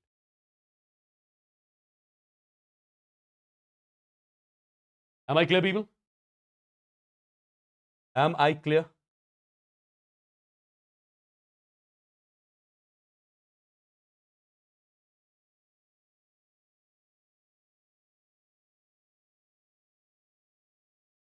Okay. Sir, I have no idea why Yavar sir does not take waves and oscillations. Waves and oscillations. Okay, SHM and waves. I'll tell him to do that. See, the point is when you are taking a marathon of like 7-8 chapters, right? It's not always possible to complete all the like 8-9 chapters, whatever chapters you will be taking in like 10-12 hours. There will be always one chapter left, right? Maybe sometimes 2 chapters will be left in a session. At least 90% of the things he completes, right? Perfect. Still, I'll tell him to post a recording on SHM waves for you guys. You don't worry about it.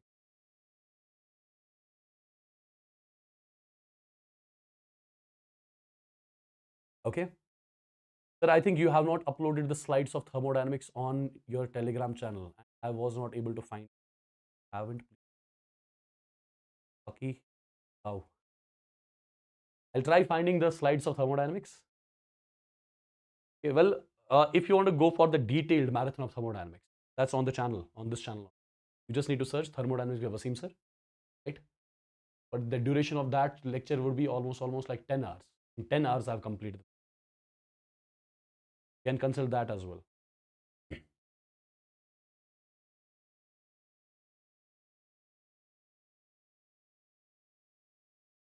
I'll check its PDF. If it is saved somewhere, I'll send it to you. Okay?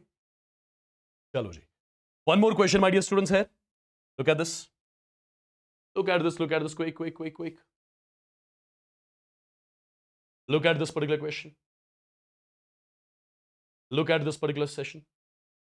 For a first order reaction, choose the value of half-life. What do we have to calculate? We have to calculate half-life for a first order reaction. And you know, T half is equal to what? It is equal to 0.693 divided by K. So what do we have to calculate? We have to calculate half-life. Half-life we can only calculate when we know the value of K. How do I get the K value? Look at this graph.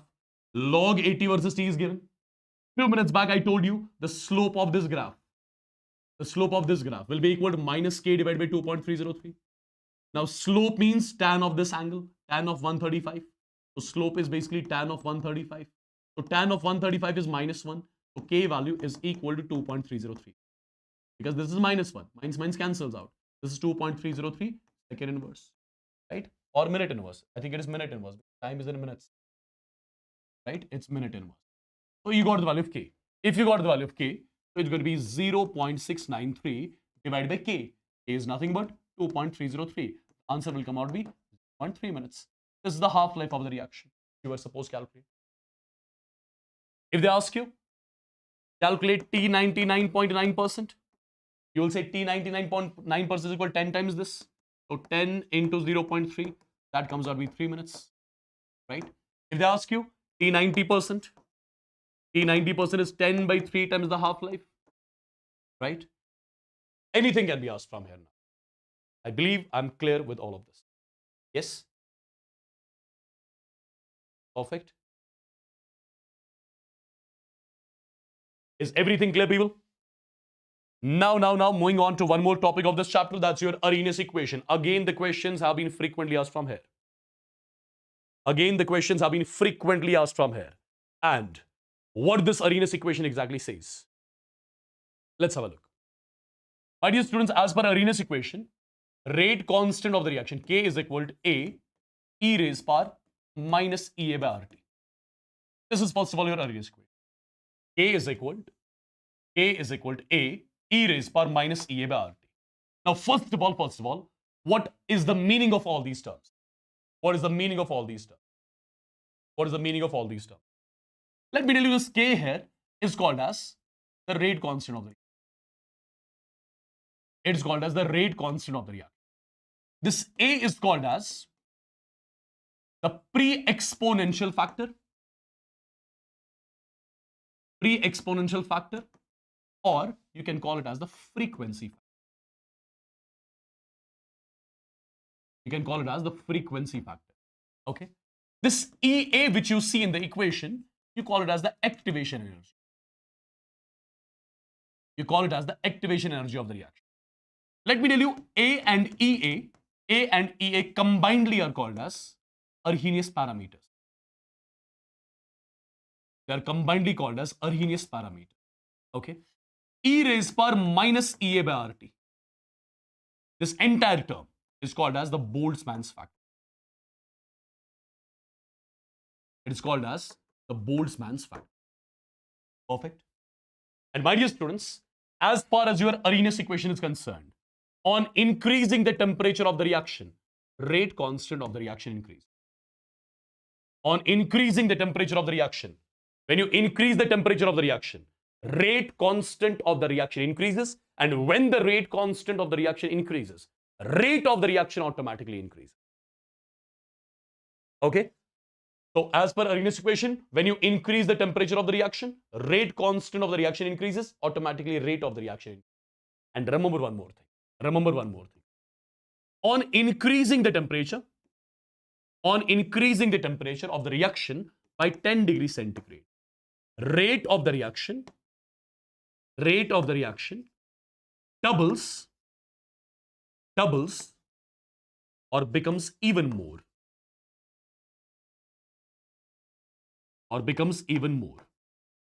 When you increase the temperature of the reaction by 10 degree, rate of the reaction almost doubles or becomes more than that. There's a term called as temperature coefficient. There's a term called as temperature coefficient of the reaction, which is represented by N, right? How do we define this temperature coefficient? Let me tell you, temperature coefficient is nothing but, it is defined as the rate constant of the reaction at temperature T plus 10 degree divided by rate constant of the reaction at temperature T. Now, at temperature T, let the rate constant of reaction is K. At temperature T plus 10, the rate constant of the reaction will be 2 times K, for example. Because on increasing the temperature by 10 degree, rate constant almost doubles or becomes more than that. K gets cancelled, so N value here came out to be 2. Now let me tell you, the value of N is always from 2 to 3. Remember this particular value. The value of N, temperature coefficient, is always from 2 to 3. Okay.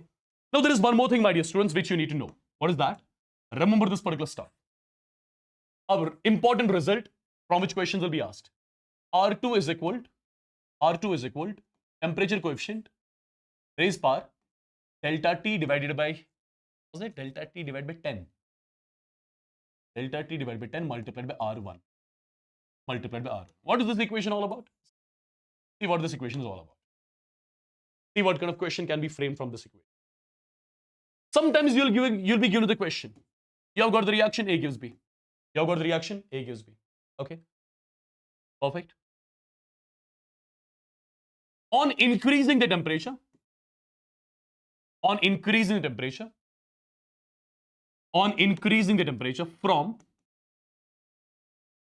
10 degrees centigrade to 100 degrees centigrade. On increasing the temperature from 10 degrees centigrade to 100 degrees centigrade. How many times rate of reaction increases? These are the questions which can be asked. if you increase the temperature of the reaction from 10 degrees centigrade to 100 degrees centigrade. What they're asking us? They're asking us how many times rate of the reaction will increase. How many times rate of the reaction will increase. So what you have to do?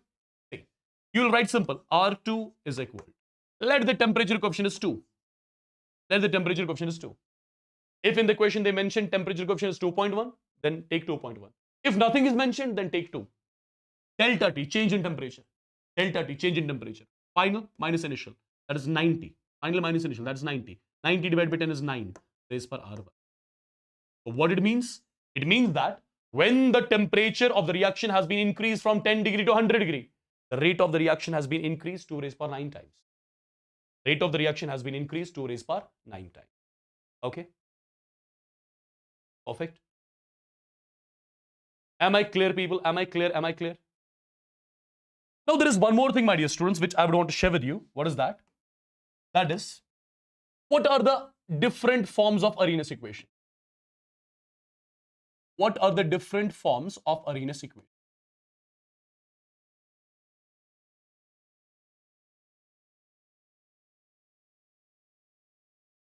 What are the different forms of Arrhenius equation? Let me tell you the first form which you already know, that is K is equal to A e raised power minus EA by RT. This is the first form of Arrhenius equation. Okay. Second form of Arrhenius equation would be ln of K is equal to ln of A minus EA divided by RT. This is the second form.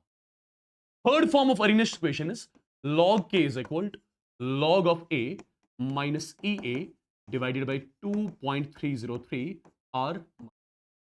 Okay. Next form is log of K2 divided by K1 is equal to EA divided by 2.303 R 1 upon T1 minus 1 upon T1 minus 1 upon T2. Okay. And the last form of Arrhenius equation is, that's what you call as differential form. Differential form. D upon dt of ln of K is equal to, it will be EA divided by RT square. These are the different forms of what? These are the different forms of Arrhenius equation which you need to remember. These are the different forms of Arrhenius equation which you need to remember. Okay. Now, few graphs also which you need to know. The first graph which I'm plotting here in Arrhenius equation, that is between ln K and 1 by T. Ln K and 1 by T. Graph is like that. And let me tell you, its slope is equal to minus EA by R. Right? The second graph, my dear students, which I'm plotting, that is between log of K and 1 by T. The graph is again similar, and if I talk about its slope is equal to minus EA divided by 2.3. Okay? These are the two graphs which you need to know as well. Perfect? Is it perfectly done, people? Is it perfectly done? And one thing, this R which you are seeing here, how many values R has? The first value is 25 by 3 joules per Kelvin per mole. The second value is 1 by 12 atm liter per Kelvin per mole. The third value is approximately 2 calories per Kelvin per mole. Right? Remember these values of R as well. Remember these values of R as well, people. Now. What kind of question can be framed? Look at this question. This was also a similar type of question was also asked in your May 3rd examination. Similar sort of question. Now, if you look carefully, log K versus 1 by T is given. Its graph is given, right? Few minutes back, I told you log K versus 1 by T. What about its slope? Its slope would be equal to minus A divided by 2.303 minus EA divided by 2.303 R, right? They mention R here. Just a second. Okay. Minus EA divided by 2.303 R. And you know slope is nothing but tan of theta. Since theta is equal to tan inverse minus 3, that means tan theta will be minus 3. And tan theta is minus 3. Minus cancels out. So I'll say EA will be equal to 3 multiplied by 2.303 multiplied by R. Now, I need to get the value of activation energy in kilojoules per mole and then kilocalories per mole. So, the first question. Activation energy is equal to 3 into 2.303 into, take the value of R in joules, which is 25 by 3. Since you took the value of R in joules, this entire term, its units will be in joules. But if I divide with 1000, it's going to be in kilojoules. Okay. Now, the second question, get the answer in kilocalories. So take the value of R in calories. Take the value of R in calories, which is 2. The answer now is going to be in calories. If I divide with 1000, now the answer is going to be in kilocalories. Now the answer is going to be in kilocalories. Okay. This is again something which I would want every one of you to know. Because questions have been asked from this. Questions will be asked from this. Okay. This sort of a question can be also asked. And it's completely the calculation based question. It's completely the calculation based question. Right?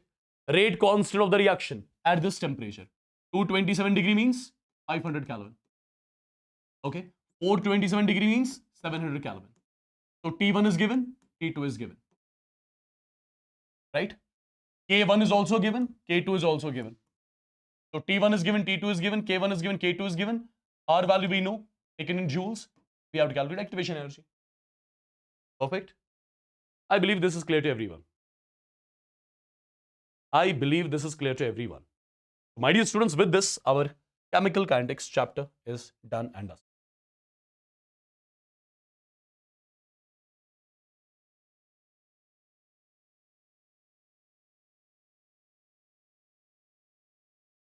I'm telling you one thing, if the question is asked from kinetics, it will be asked from the topics which I told you in the today's session.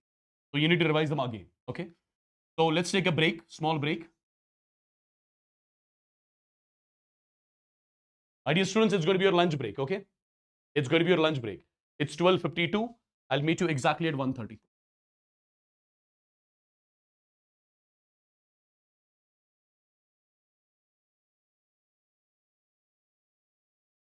So at 1:30 p.m. exactly we'll be starting the new chapter. Okay? And that chapter is also going to take some 2.5 hours. And as I told you, since we have got like 3 chapters in class 12 physical, and today I'll be doing 2 chapters, right? I'll be doing 2 chapters.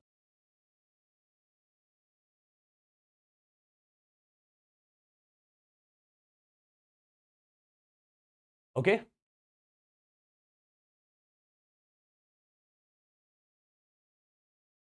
Next chapter will be, I think, electrochemistry. Solution is a small chapter, guys. What is there in solution? A small chapter. From solution, 1 question will be asked. From electrochemistry, 3-4 questions will be asked. You don't worry about, see, there are 2 chapters which are pending from my side. One is solution, one will be solution, one will be thermodynamics. Okay? Let me post a combined recording of the 2 chapters. Don't worry. As I have promised you, I'll be completing everything. Okay? Don't worry about it. Don't worry about it. So after this, we'll be studying electrochemistry only. Why electrochemistry? Because from electrochemistry, 3-4 questions will be. From solution, 1 question will be asked. Okay? I'll be exactly seeing you at 1:30. And I would want every one of you to join back exactly at 1:30. Okay? See you in a while. See you in a while.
Guys, can you hear me?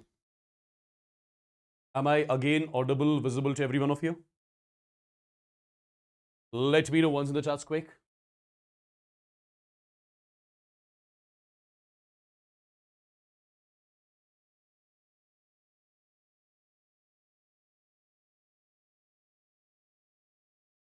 Can you all hear me? Am I audible, visible to everyone again?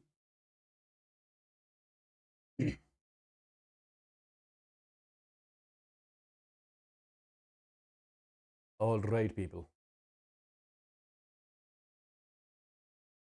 So tell me once in the chats if you are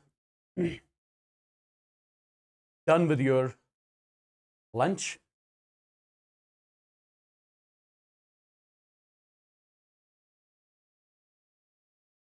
Yeah?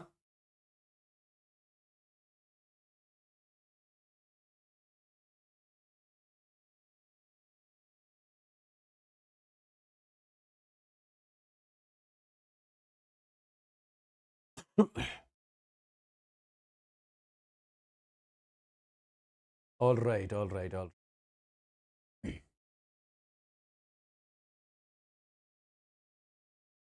Okay, is the chemical kinetics chapter clear now? Just say it once in the chats, then I'll move on to the electrochemistry. Is the chemical kinetics chapter clear? Everyone? No, I'm not done with the lunch. I'll have it after the marathon, after this session.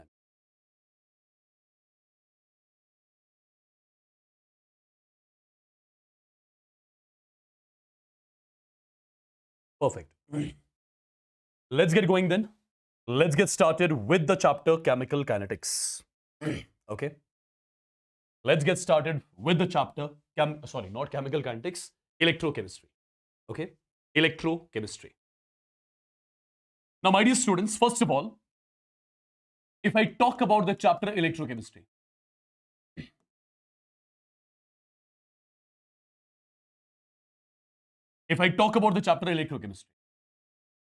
first of all, what all topics are there which we have to do?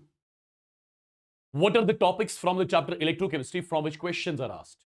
Okay. Let me give you those topics first.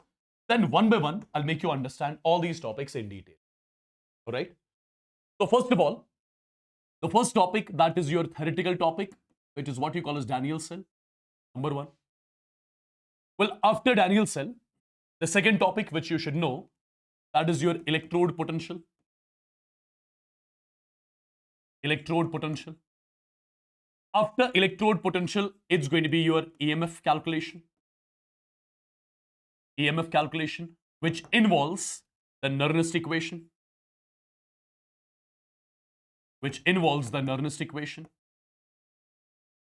Once we are done with the Nernst equation, then we'll be seeing electrolysis, which involves your Faraday's first law of electrolysis and Faraday's second law, right? So I'll write it here, Faraday's first law, Faraday's first and second law of electrolysis. And after that, there's a term called as conductance.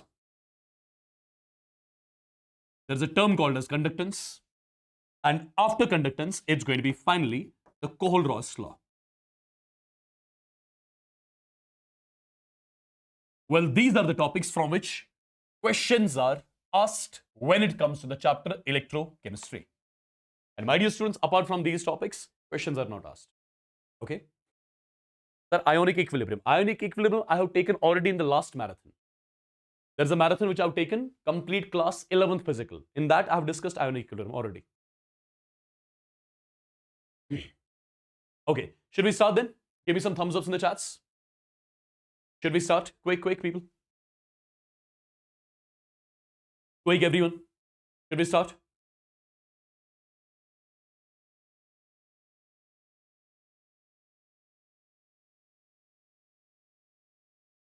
Everyone.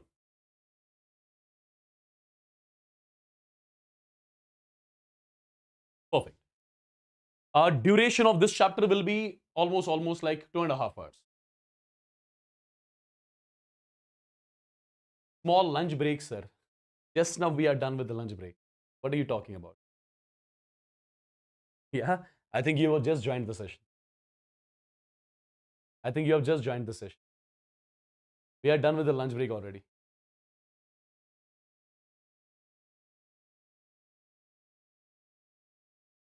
Chalo. Let's move on then. My dear students, the first topic which we have, that is your Danielson. That is your Danielson. What is Danielson exactly? Danielson is the most common example. It is the common example of what? It is the common example of galvanic cell. It is the common example of galvanic cell. And what this Daniel cell does, let me tell you, this Daniel cell, it converts chemical energy. It converts chemical energy into the electrical energy.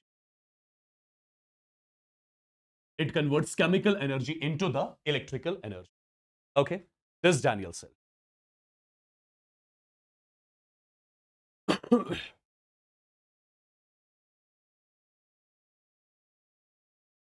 Now, my dear students, if you look at this Daniel cell, in Daniel cell, what do? We use 2 electrodes. In Daniel cell, what do? If you look carefully, we use 2 electrodes. We use 2 electrodes. First of all, over here in this particular container, imagine that you have kept zinc sulfate here. And in this particular container, for example, you have got copper sulfate. You have got copper sulfate. And my dear students, here, you are introducing a rod. And the rod is made up of zinc atoms. So it is a zinc rod basically. And here you have introduced a rod which is made up of copper atoms. So it's a copper rod basically. Right? So we have got 2 electrodes, zinc electrode, copper electrode. My dear students, I'm connecting them externally with the help of a voltmeter. Connecting them externally with the help of voltmeter. And internally, I'm connecting them with the help of a salt bridge. I hope all of you would be familiar about the salt bridge. Let me tell you, in this particular salt bridge, what do we have? In this particular salt bridge, we keep an inert electrolyte. In this particular salt bridge, we keep an inert electrolyte like K2SO4. And we mix this inert electrolyte with gelatin or agar-agar. We mix this inert electrolyte with gelatin or agar-agar. What do we get at the end? We get a jelly-like paste. We get a jelly-like paste. And that jelly-like paste is introduced here in this particular salt bridge. That jelly-like paste is introduced here in this particular salt bridge. Okay. Now what happens here? I'm just giving you the conclusions which are asked in the examination. Okay. Now what happens? My dear students, this particular zinc electrode, it behaves like the anode. And this particular copper electrode, it behaves like the cathode. And remember, at anode, what happens? At anode, oxidation takes place. And similarly, at cathode, what happens? At cathode, reduction takes place. At cathode, reduction takes place. Now, if I talk about the reaction taking place at anode, as I told you, at anode, oxidation takes place. Now, you know, this zinc rod is made up of zinc atoms. This zinc rod is made up of zinc atoms. And those zinc atoms of which a rod is made up of, they undergo oxidation. They lose electrons and get converted into zinc dipositive. Okay. Similarly, what happens at cathode? At cathode, I would say a reduction takes place. Reduction of what? Since there are copper dipositive ions in the solution, and those copper dipositives, they collide with the rod. Copper dipositives in the solution, they collide with the rod. They take 2 electrons from the rod and they get converted into copper solid. They get converted into copper solid. Now, my dear students, what happens in the Daniel cell? In the Daniel cell, what happens? In the Daniel cell, what happens? As I told you, at anode, oxidation takes place. The rod is made up of zinc atoms. These zinc atoms undergo oxidation. They get converted into zinc dipositive. With that, you get 2 electrons. And these 2 electrons are basically accumulated on the rod. Right? Similarly, when one more zinc atom undergoes oxidation, 2 more electrons are accumulated on the rod. There comes a time when these electrons start moving from anode to cathode. There comes a time when the electrons, they start moving from anode to cathode. If I ask you, is it just the moment of electrons or this is the directional moment of electrons? I would say this is the directional moment of electrons. This is the directional moment of electrons from anode to cathode. From anode to cathode. Okay. And when electrons move in a particular direction, current is generated. And you know the direction of current is opposite to that of direction of electrons. That will be from cathode. This is the first question, my dear students, which will be asked. In case of Daniel's cell, what is the direction of electrons? What is the direction of current? What is the direction of electrons and what is the direction of current? Right? Okay. Now, my dear students, remember, as this cell starts working, the thickness of this zinc rod, since the zinc rod is made up of zinc atoms, and those zinc atoms are undergoing oxidation continuously, right? So, what happens to the thickness of zinc rod? Thickness of zinc rod decreases with time. And remember, on this copper rod, copper gets accumulated with time. So, copper rod thickness, it increases with time. Thickness of zinc rod decreases with time. Thickness of copper rod increases with time. Okay, one more thing, which is asked. Remember, my dear students, if I talk about this Daniel cell, remember the EMF of this Daniel cell, E naught cell, is equal to 1.1 volt. This is something which you have to remember. The standard EMF of the Daniel cell is nothing but that is 1.1 volt. Now, this salt bridge which we are using, what are the functions of this salt bridge? My dear students, first of all, the salt bridge, it completes the internal circuit. It completes the internal circuit. This is the first function of the salt bridge. Second function, it maintains, the salt bridge maintains the electrical neutrality of the solutions. It maintains the electrical neutrality of the solutions. Or you can say, it avoids the liquid junction potential. It avoids the liquid junction potential. These are the three basically important functions of the salt bridge which you are supposed to remember. Number one, completes the internal circuit, maintains the electrical neutrality, and avoids the liquid junction potential. Okay. Now, my dear students, if you ask me, what is the net reaction taking place in this Daniel cell? If you want to write the net reaction, then you have to add these two reactions. But you will be adding these two reactions only if the electrons are balanced. Right now, electrons in both the reactions are balanced. So you can directly add the reactions and two electrons gets cancelled out. The net reaction becomes zinc solid plus copper dye positive aqueous. What does it give? Visible to you?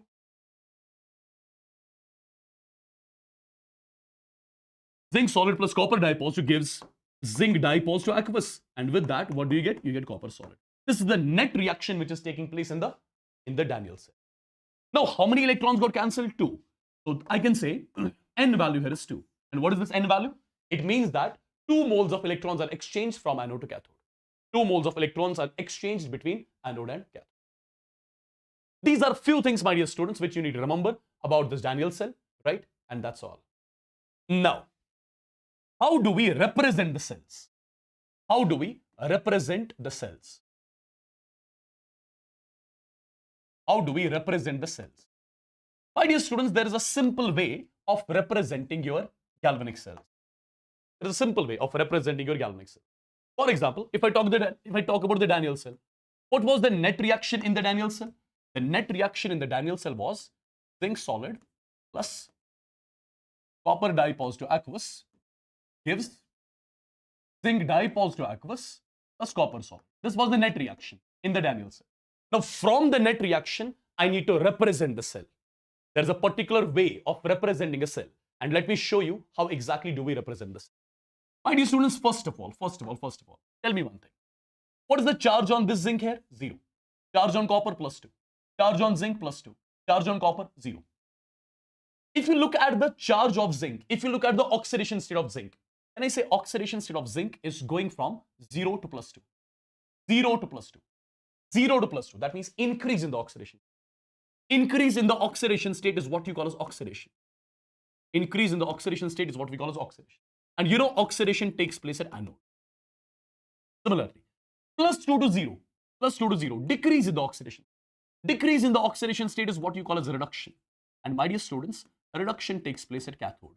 So first of all, this is how you identify your anode and cathode if a cell reaction is given. If a cell reaction is given, this is how you represent this is how you check which one is anode and which is cathode. Now, after getting to know which one is anode and which one is cathode, these two lines, which I'm drawing over here, these two lines, they represent your solid bridge. These two lines, they represent your solid bridge. Remember, on the left side of the solid bridge, we always write anode. On the left side of the solid bridge, we write anode. And at anode, what is happening? Oxidation is happening. Zinc is getting converted into zinc dipositive. So I'll write zinc solid is getting converted into zinc dipositive aqueous. Zinc solid is getting converted into zinc dipositive aqueous. Now, if I ask you, is the phase same or different here? See, this is solid, this is aqueous. The phase is different. And when the phase is different, you put a slash in between. When the phase is different, you put a slash in between. Okay. Now, on the right side of the solid bridge, what do we write? We write cathode. And at cathode, reduction takes place. Copper dipositive gets converted into copper solid. I would say copper dipositive aqueous gets converted into what? Copper solid. Now, tell me one thing. Is the phase same or different? Phase is again different. So, put a slash. If the phase was same, then you are supposed to keep comma in between. If the phase was same, then you are supposed to keep comma in between. And this is how you have represented the Daniell cell whose net reaction was given to us. I believe I'm clear. Yes? Perfect. Let me give you one more example. With that, things will be more clear. Right, dear students, for example, the reaction which I'm taking is like this.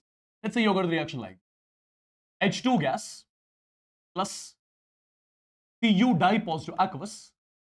Let's say it gives 2 times H positive aqueous, and with that, you get copper solid. This is, for example, the cell reaction which is given to us. This is, for example, a cell reaction that is given to us. Now, first of all, I would say hydrogen, its oxidation state here is 0. 0 to plus 1. 0 to plus 1. 0 to plus 1. Increase. Increase means oxidation. Oxidation takes place at anode. So this is your anode. If this is anode, this automatically becomes your cathode. This automatically becomes your cathode, right? So one is anode and one is cathode. Now, in the middle, what do I keep? Solid bridge. On the left side, I'll be writing anode. At anode, H2 is getting converted into H positive. At anode, H2 gas is getting converted into H positive aqueous. Now tell me, is the phase same or different? Different, so put a slash. On the right side of the solid bridge, what do we keep? We keep cathode. And at cathode, copper dipositive is getting converted to copper solid. Copper dipositive aqueous getting converted into copper solid. Now tell me, is the phase same or different? Different, so put a slash, right? And one more thing, the cell is still not complete.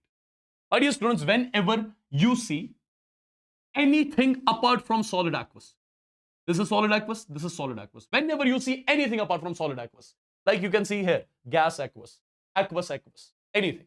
Whenever you see anything apart from solid aqueous, at that point of time, you are going to use platinum solid as well.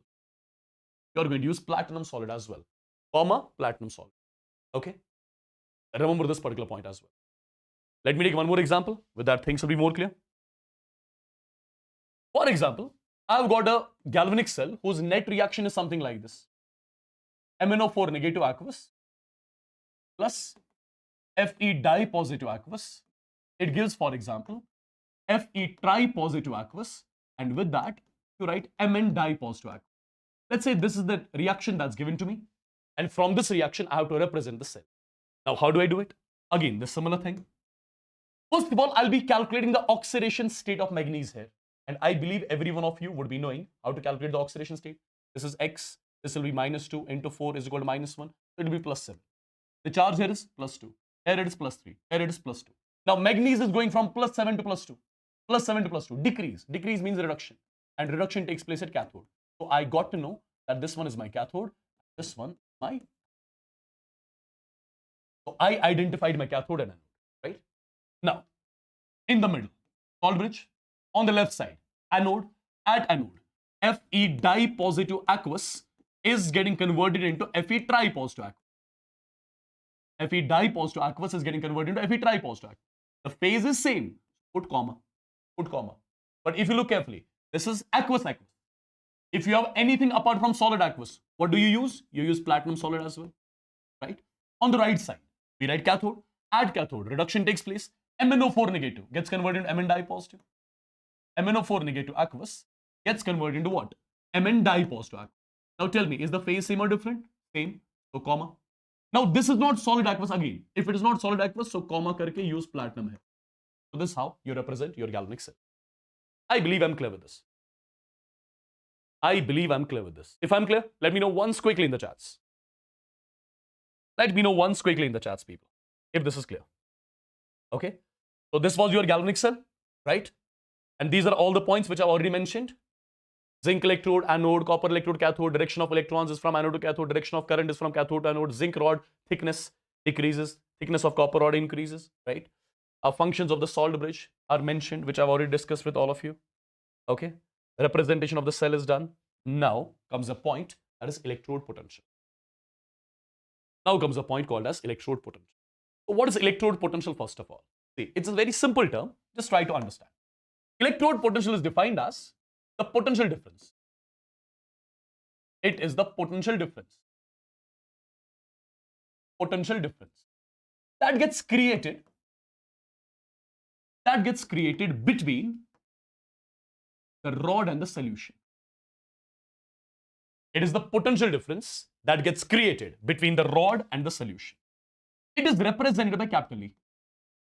So let me make you understand what exactly it's all about. Try to understand. Try to understand very carefully. Okay, I'll just give you one example. With that, things will be clear.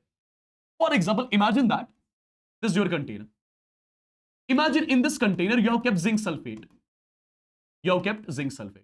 Let's say the zinc sulfate has already got converted into zinc dye positives and SO4 dye negatives. Okay. Now you are putting a zinc rod here. The rod is made up of zinc atoms. Okay. So this is your zinc electrode first of all. This is your zinc electrode. Now this zinc electrode, it can behave like anode or it can behave like cathode. Any electrode can behave like anode, can behave like cathode. For example, this electrode is behaving like anode. When this electrode behaves like anode, what's going to happen? At anode, oxidation takes place. At anode, oxidation takes place. Oxidation means loss of electrons. So what's going to happen? This rod is made up of zinc atoms. And those zinc atoms will undergo oxidation. So from the rod, one zinc atom will come and will undergo oxidation. From the rod, one zinc atom will undergo oxidation, will lose electrons, get converted into zinc dye positive. One zinc atom from the rod will get converted into zinc dye positive. With that, you get 2 electrons. These 2 electrons are accumulated on the rod. And this zinc dye positive, which came from the rod, zinc atom came, right? It has undergone oxidation, got converted into zinc dye positive. That zinc dye positive, which is coming from the rod basically, that is entering into the solution. And if zinc dye positive is entering into the solution, I would say solution gets the positive charge. Since electrons are accumulated on the rod, so rod gets negative charge. So rod got negative, solution got positive. Rod got negative, solution got positive. Do you see, if rod got negative, solution got positive, do you see potential difference getting generated here? Potential difference getting generated here between the rod and the solution. And my dear students, the potential difference that gets created, between the rod and the solution is what you call as electrode potential. Understood? So what is electrode potential? It is basically the potential difference that gets created between the rod and the solution. Point number 1. Point number 2, my dear students. As I told you, this electrode potential is represented by E. Okay, electrode potential is represented by E. This electrode potential, my dear students, which is basically the potential difference getting created between the rod and the solution. This electrode potential is of 2 types. One is called as oxidation potential. One is called as reduction potential. Oxidation potential we use when the electrode behaves like anode, and reduction potential we use when the electrode behaves like the cathode. So basically, electrode potential is of 2 types. One is oxidation potential, one is reduction potential. Is there any other way of representing oxidation potential and reduction potential? Yes. You can say E of M gives Mn positive. E of M gives Mn positive. Do you see? The oxidation state of M here is 0. It is 0 here. 0 to plus N. 0 to plus N. Increase. Increase means oxidation. Increase means oxidation. So this particular term also represents oxidation potential. Similarly, reduction potential can be represented like this. E of Mn positive gives M. Mn positive gives M. So plus N to 0. Plus N to 0. Decrease in the oxidation state, which is called as the reduction. So this particular term also represents your reduction potential. So your electrode potential is of 2 types, oxidation potential and reduction potential. My dear students, remember one thing. When electrode potential is measured under standard conditions, what are standard conditions? Standard conditions are when temperature is kept constant, generally 25 degrees centigrade, when the concentration in the solution, when the concentration of electrolyte in the container is equal to 1 molar, and when the pressure is kept as 1 bar. When the pressure is kept as 1 bar. These conditions I call as the standard condition. First of all, when electrode potential, which is the potential difference between the rod and the solution, when it is measured under these conditions, then you call it as the standard electrode potential, which is represented by E naught. You call it as standard electrode potential. And again, this standard electrode potential is again of two types.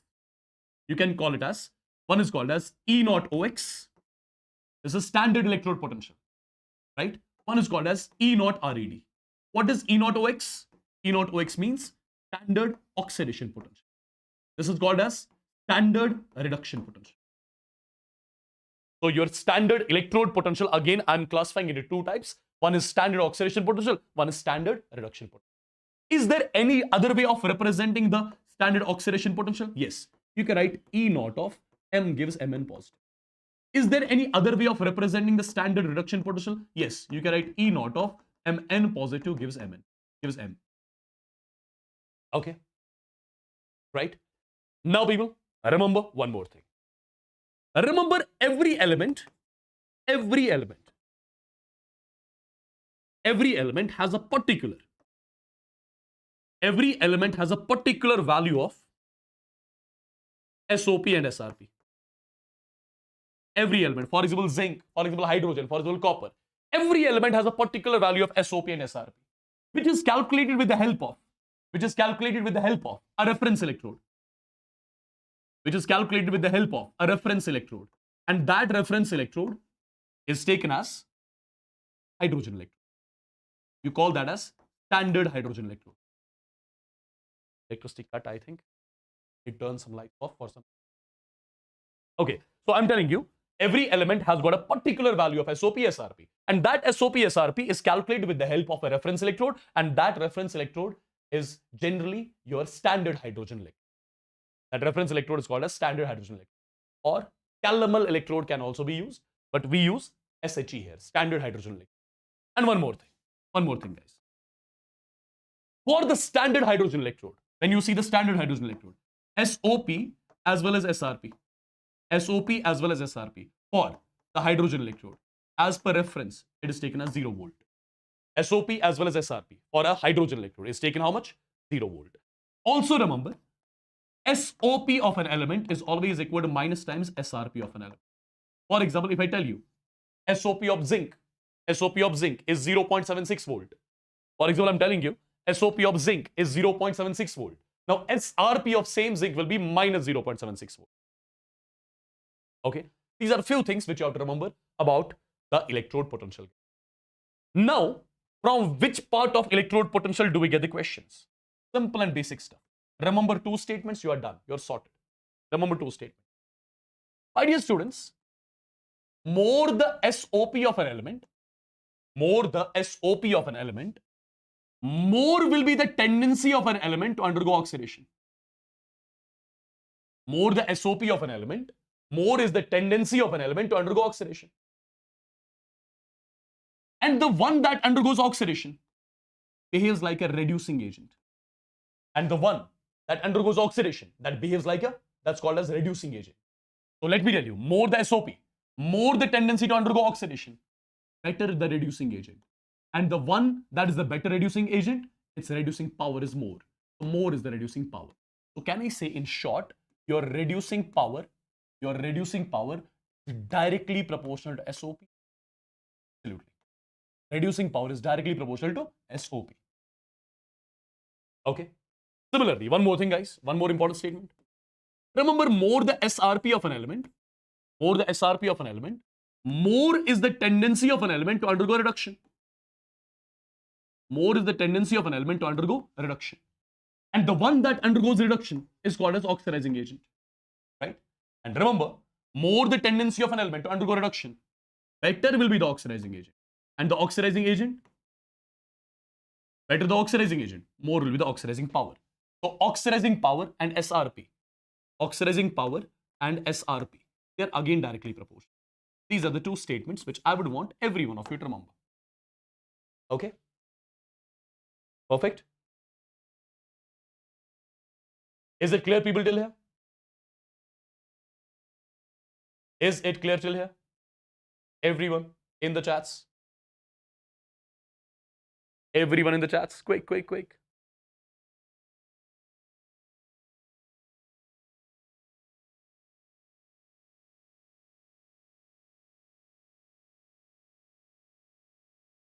See what kind of question can be framed here. Let me make a general question. Let me make a general question, right? A random question I'm making, that you'll understand. Where do we use all of this? My dear students, for example, you have got the reaction. You have got the reaction A di positive plus 2 electrons. It gives A. You have got B positive plus 1 electron. Gives B. You have got C tri positive plus 3 electrons. Gives C. You have got, for example, D plus 1 electron. Gives D negative. Now, for example, here I am writing the value. E naught is equal to 1 volt. E naught is equal to minus 3 volt. E naught is equal to 4 volt. E naught is equal to minus 4. Okay. Now, for example, in the question they are asking me, give the oxidizing power of the elements. Give the oxidizing power of the elements. I told you a few minutes back, oxidizing power is directly proportional to what? SRP. Oxidizing power is directly proportional to SRP, right? Oxidizing power, I told you a few minutes back, it's directly proportional to SRP. That's something I told you, right? Oxidizing power is directly proportional to SRP. Now, what do we need to do? Look at these values first of all. Are these SOP values or SRP values? If you look carefully, in every reaction, gain of electrons is happening. Gain of electrons. And gain of electrons is what we call as a reduction. Gain of electrons is what we call as a reduction. So these are basically your SRP values. These are your SRP values, right? These are the SRP values. Now, where the SRP is maximum, this is the maximum value of SRP, right? This is the maximum value of SRP for C tri positive. Then C tri positive is undergoing reduction. So this is the maximum value of SRP. More the value of SRP, better the oxidizing power. So C tri positive will have maximum oxidizing power. Followed by this particular one. 1 volt. 1 volt is for A di positive. Followed by 4. 1. Then comes which one? Which one comes after that? Quick. Which SRP value is more? Minus 3 or minus 4? Minus 3 is more than that of minus 4, right? More SRP means more oxidizing power. So B positive will come. And at the end, it's going to be D that's going to come. So this is going to be the order. Perfect.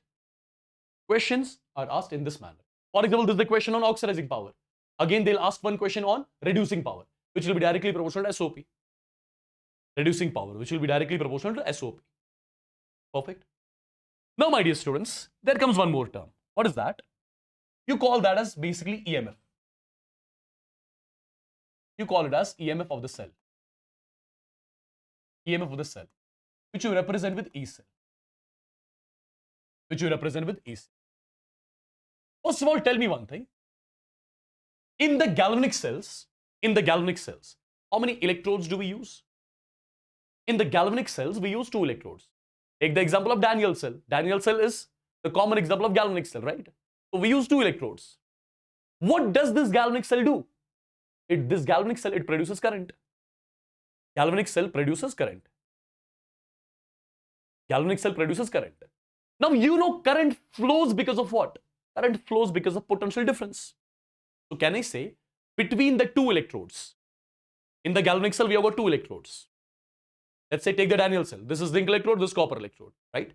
It produces current. Current flows because of potential difference. I would say, the galvanic cells, they produce current because of the potential difference between the electrodes. And let me tell you, the maximum potential difference. The maximum potential difference between the electrodes. When the cell is not in use.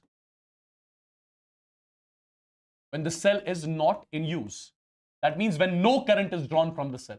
That's called as EMF of the cell. So what is EMF? EMF is the maximum potential difference between the electrodes when no current is drawn from the cell, when the cell is not in use. And we represent this EMF with the help of E. Okay. My dear students, when the EMF is calculated under standard condition, when the EMF is calculated under standard condition, you already know what are standard conditions I've discussed. When the concentrations are kept as 1 molar, when pressure is kept as 1 bar, when the temperature is kept constant, generally 25 degrees centigrade. When the EMF is calculated under standard conditions, you call it as E0 cell. What is E0 cell? E0 cell I call as the standard EMF of the cell. The standard EMF of the cell. Now the point is, how do we calculate the standard EMF of the cell? My dear students, there's a result to calculate the standard EMF of the cell. Let me tell you, standard EMF of the cell is nothing but it is E0 cathode minus E0 anode. Remember this result. E0 cell is always equal to E0 cathode minus E0 anode. And let me tell you, this E0 cathode here represents the SRP of cathode, and this E0 anode again represents SRP of anode. Remember this result. E0 cell is equal to E0 cathode minus E0 anode. SRP of cathode minus SRP of anode. Now understand one thing. Understand one thing, people. See, for example, I'm writing something like this.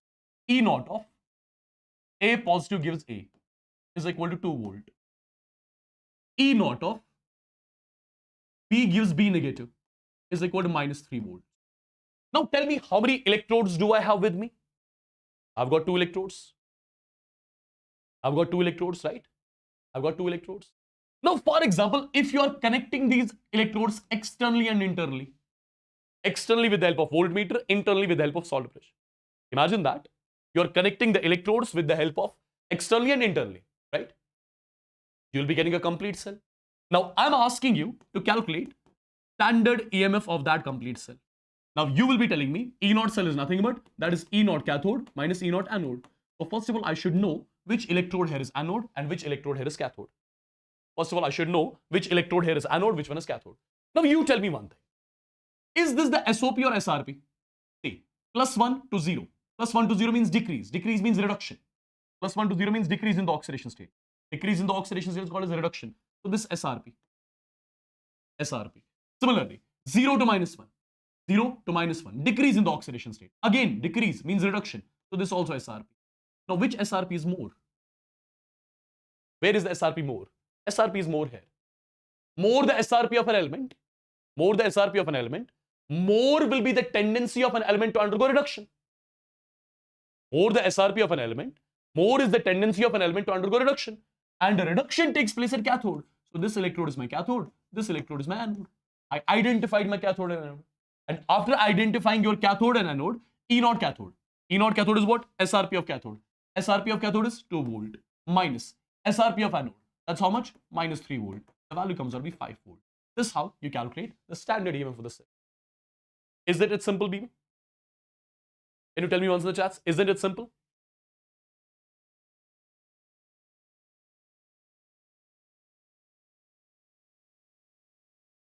Okay.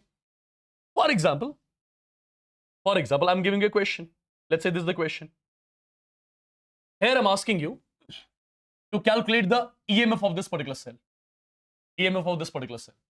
Now see how you are going to do it. As far as the question is concerned, E0 is given, we are supposed to calculate EMF of this particular cell. We are basically supposed to calculate E0 cell. How do we calculate E0 cell? E0 cathode minus E0 anode. Now understand one thing.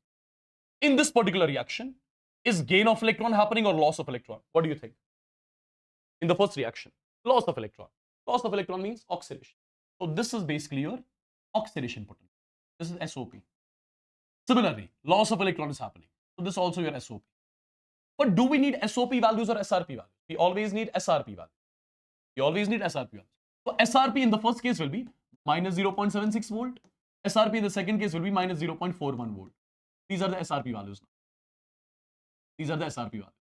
Okay? SRP values. Now in this net reaction, if you look carefully, zinc, its oxidation state is 0 here. 0 to +2. 0 to +2, increase. Increase means oxidation. Oxidation takes place at anode. So this automatically becomes cathode. So you identified your cathode and anode. Now, E naught cathode, that is SRP of cathode, SRP of cathode, SRP of iron, SRP of iron, SRP of iron is minus 0.41. Minus E naught anode. E naught anode is SRP of anode, SRP of zinc. SRP of zinc is minus 0.76. The value comes out to be 0.354. Understood? Understood, people? Am I clear with this?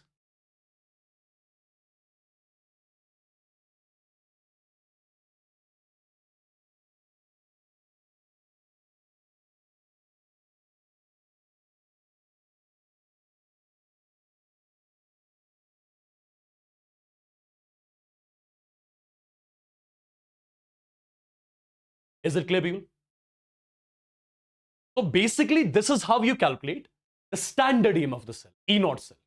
This is how you calculate the standard EM of the cell. Now, my dear students, there is an equation called as Nernst equation. Well, I'm not deriving or something like this equation, no. I'm just showing you how do we use this equation in the question. Nernst equation. First of all, if you talk about the Nernst equation, I'll be giving you 3 forms of the Nernst equation, which you'll be using in the questions. Just 3 forms. For example, I'm going to write Nernst equation like this. E cell is equal to E naught cell minus 0.0591 divided by N and its log of QC. This is the first form of Nernst equation, which I'll be using in the question. Number 1. The second form of Nernst equation I'll be using like this. EOX is equal to E naught OX minus 0.0591 divided by N and log of QC, where QC is called as reaction quotient. I'll tell you how to calculate this. This is one more form of Nernst equation, which I'll be using in the question. The third form of Nernst equation that I'll be using in the questions, that is ERED is equal to E naught RED minus 0.0591 divided by N and its log of QC. This is the third form of Nernst equation. Now, my dear students, when do we use all these forms of Nernst equation?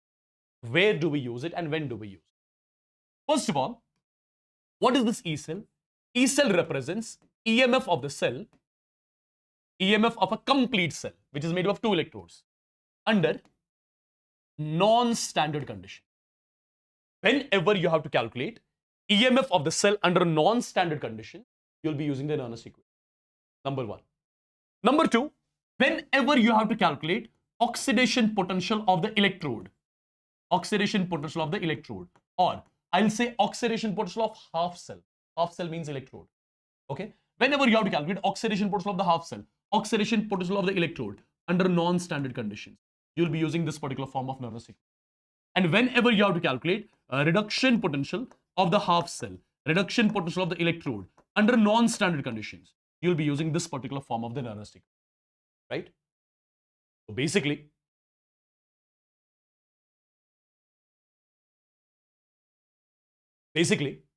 whenever you have to calculate EMF of a complete cell under non-standard conditions, oxidation potential of the electrode under non-standard conditions, reduction potential of electrode under non-standard conditions, what do we use? We use Nernst equation. Now, how do we use Nernst equation? For that, we have to do some questions, basically. For example, I am giving you one question. First of all, you'll try to understand how do we use the Nernst equation. Understand properly, guys. This is the half cell. This is the electrode that is given to me. So basically, if you look carefully, iron rod has been dipped in a solution containing FeSO4. There is a container containing FeSO4 solution. In that, you have introduced iron rod. So you got an electrode. What do we have to calculate? We have to calculate the oxidation potential of this electrode. Right? Concentration of solution is 0.1 mole. That means conditions are non-standard. Standard means concentration 1 mole. Condition here is non-standard. Correct? So we have to calculate oxidation potential of this electrode, oxidation potential of this half cell, under which conditions? Under non-standard. And in order to calculate oxidation potential of the half cell under non-standard conditions, what do we use? Nernst equation. How exactly? Have a look. First of all, I have to calculate oxidation potential. What is the oxidation of iron here? 0. Oxidation of iron here, it will be +2 because this is FeSO4. Perfect. So 0 to +2, 0 to +2. The reaction will be Fe solid will be getting converted into Fe di positive aqueous, and with that you'll be writing 2 electrons. This is going to be the reaction. Since Fe is getting converted into Fe di positive, this will be the reaction.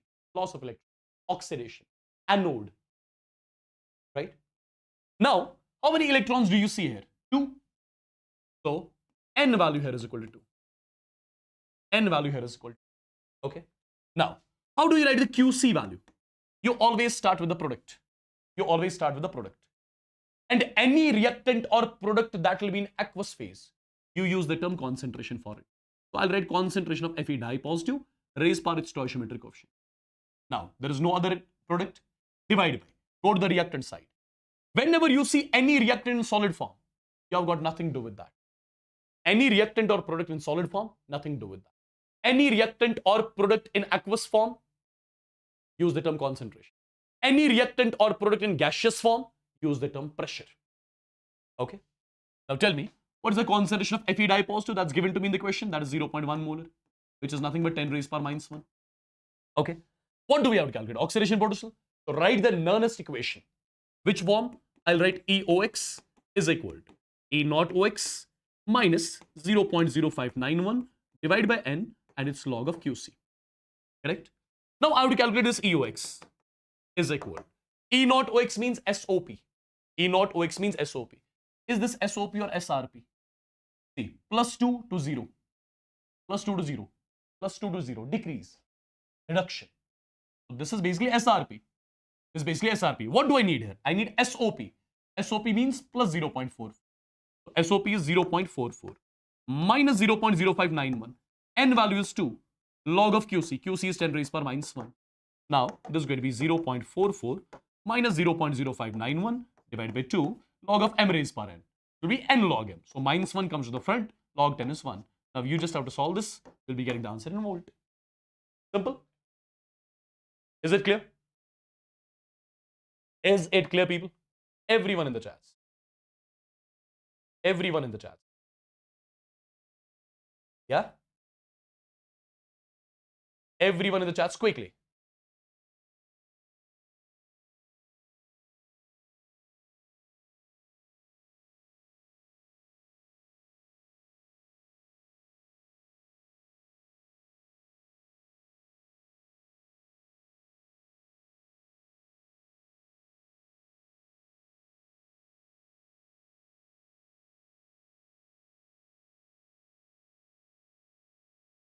Perfect, guys. Let me give you one more question. With that, things will be more clear to you. Understand. If you look at this electrode, it is H2 rod in HCl solution. H2 rod in HCl solution. It's basically the hydrogen electrode. It's basically the hydrogen electrode. One thing that I've already told you, SOP as well as SRP of hydrogen is 0. SOP as well as SRP of hydrogen is 0. What do we have to calculate? We have to calculate oxidation potential. When pressure is this much, concentration is this much. So we have to calculate oxidation potential under non-standard condition. Oxidation potential under non-standard condition. Now see, oxidation state here is 0. Here hydrogen is in +1 oxidation state. 0 to +1 increase means oxidation, means loss of electron. So reaction is going to be H2 gas will be getting converted to. Should I write H positive or twice H positive? I should write twice H positive, and with that you'll be writing 2 electrons. This is the reaction which will be taking place in this half cell. Okay? H2 is getting converted into H positive. So H2 getting converted into twice H positive plus 2 electrons. Okay? Now people, one thing. What is the N value here? N value is 2. N value is 2. Can I get the QC value? Absolutely. Start with the product. So I'll write concentration of H positive raised power 2 divided by. It's in gaseous phase. So pressure of H2 raised power stoichiometric coefficient. That's 1. What is the concentration of H positive here? That is 0.1 molar. 0.1 means 10 raised power minus 1. Raised power stoichiometric. Divided by. What is the pressure of H2? That is 10. So 10 raised power minus 2 divided by 10 comes out to be 10 raised power minus 3. So this is the QC value. Correct? What do I have to calculate? I have to calculate oxidation potential. So oxidation potential of the half cell will be equal. EOX will be equal to E naught OX minus 0.0591 divided by N. Then it's going to be log of QC.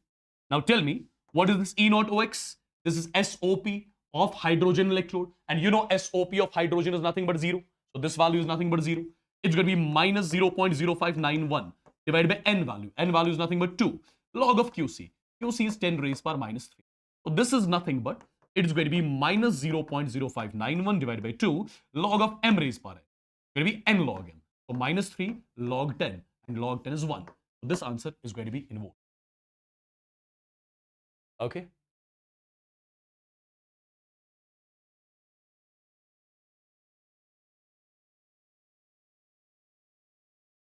Perfect, people.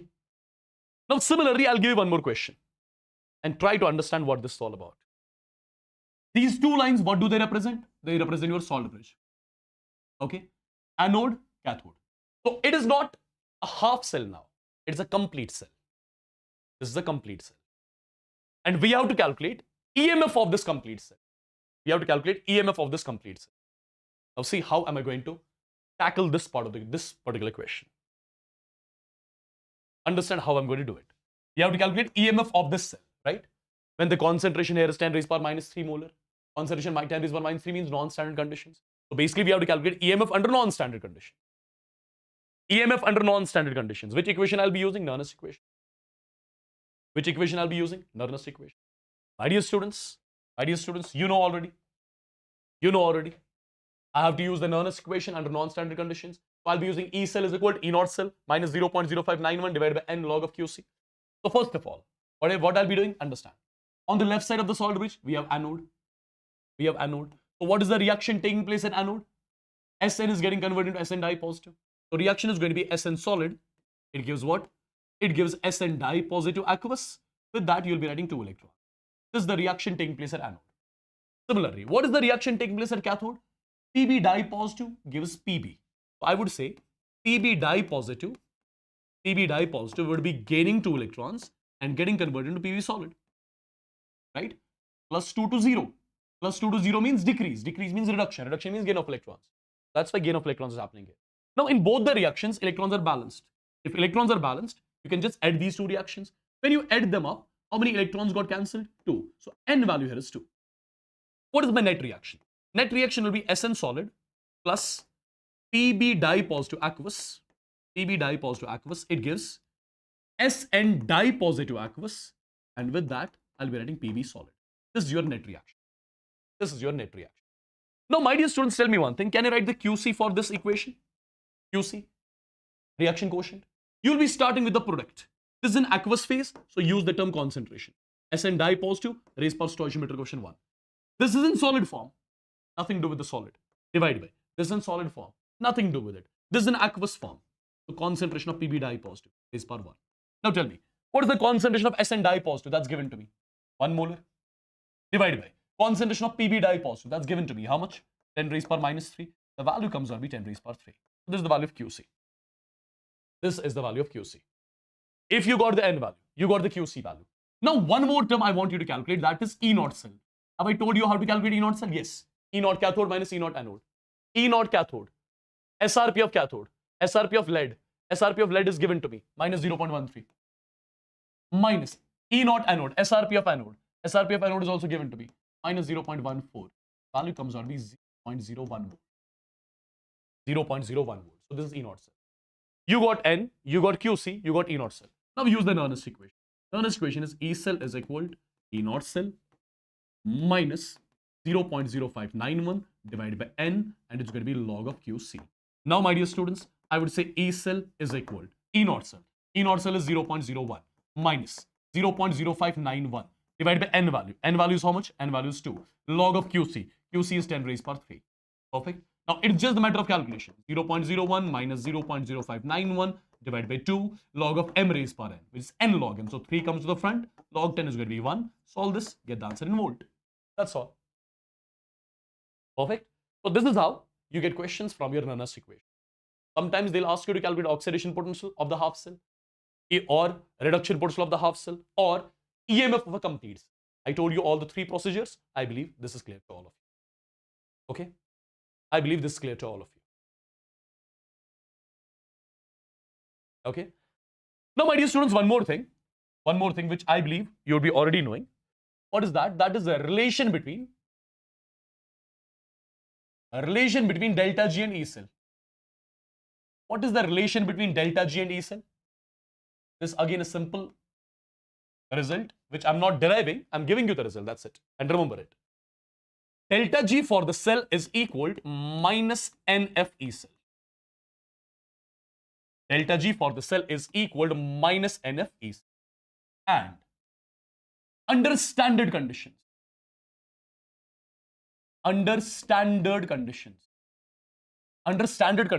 instead of delta G, you'll be writing delta G naught is equal to minus NF. Instead of E cell, write E naught. This is the equation under standard condition. This is the equation under non-standard. Now, my dear students, one thing. If I tell you one thing, in order to make a galvanic cell, how many electrodes do you need? In order to make a galvanic cell, you need 2 electrodes. Now, if I'm giving you 2 electrodes, you are connecting them externally, you are connecting them internally, you got a complete cell. Now, the point is, no doubt you made a complete cell. You made a galvanic cell. Now, will that galvanic cell work or not? Will that galvanic cell work or not? That depends on what? That depends on delta G of the cell. Remember that. That depends on delta G of the cell. My dear students, the first point. If delta G for the cell, or you can say if delta G for the reactions, cell reactions, if it is negative, if delta G is negative, delta G will be negative only if E cell is positive. Delta G will come out to be negative only if E cell is, why? Because see, if E cell is positive, then positive, negative, makes the overall values negative. So if delta G is negative, or you can say if E cell is positive, you can say cell reactions are spontaneous. Cell reactions are spontaneous. What does that mean? That means when you connect your 2 electrodes, externally, internally, cell reactions are spontaneous. That means automatically at anode oxidation will take place, automatically at cathode reduction will take place, automatically electrons movement will be from anode to cathode, and current movement will be from cathode to anode. So I'll say cell reactions are spontaneous, or you can say cell works. Cell works like a normal galvanic cell. Okay? And condition, what is the condition? Condition is delta G should be negative, or you can say E cell should be positive. E cell should be positive. Okay? Similarly, second point. My dear students, if delta G for the cell comes out to be positive, delta G positive means E cell will be negative. And when E cell is negative, or you can say delta G is positive, remember the cell reactions are non-spontaneous. The cell reactions are non-spontaneous. That means cell does not work. Cell does not work. And my dear students, the third point, if delta G for the cell comes out to be 0, if delta G is 0, what does that mean? That means EMF is 0, E cell is 0. E cell 0 means between the electrodes there is no potential difference. E cell 0 means between the electrodes there is no potential difference. And if there is no potential difference, that means cell does not generate any current. No current. No current is drawn from the cell. Okay? So, this particular condition, when delta G for the cell becomes 0, E cell becomes 0, we say the cell is at equilibrium. We say the cell is at equilibrium. And my dear students, if you write Nernst equation at equilibrium, at which condition? At equilibrium. What should I write? Nernst equation is E cell is equal to E naught cell. Now since E cell is 0, is equal to E naught cell minus 0.0591 divided by N log of, instead of QC, you'll write equilibrium constant KEQ. Instead of QC, you'll write equilibrium constant KEQ. And the expression to write QC and KEQ is similar, right? So take this E naught cell here.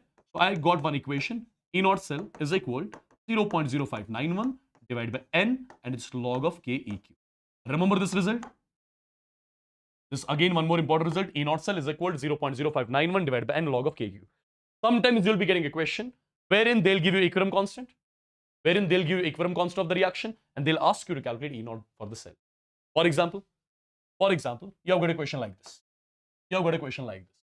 Let's say they are giving you the reaction. Cadmium solid gives cadmium dye positive aqueous plus 2 electrons.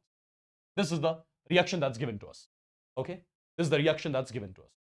Now, calculate E naught cell when KEQ, equilibrium constant, is equal to 10 raised power 10. When equilibrium constant is equal to 10 raised power 10. This sort of equation you should be able to solve easily now. When equilibrium constant is 10 raised power 10, calculate E naught cell. Since you have to calculate equilibrium constant, that means the cell has to be at equilibrium, and when the cell is at equilibrium, or you can write the cell like this, keep the cell like this, keep the reaction like this, zinc solid plus copper dye positive aqueous, it gives zinc dye positive aqueous plus copper solid. This is the cell, right? We have to calculate E naught cell when equilibrium constant is equal to 10 raised power 10. So I'll be using the Nernst equation at equilibrium, and you know Nernst equation at equilibrium is nothing but E naught cell is equal to 0.0591 divided by n value. Get the n value, that will be 2 log of KEQ. KEQ is 10 raised power 10. The equation is done. 0.0591 divided by 2 log of m raised power n. This is n log m. So 10 comes to the front, log 10 is 1. The answer comes out. I believe this is also clear. I believe this is also clear. Perfect. Perfect, guys. So this was the EMF part of this chapter. Now comes what?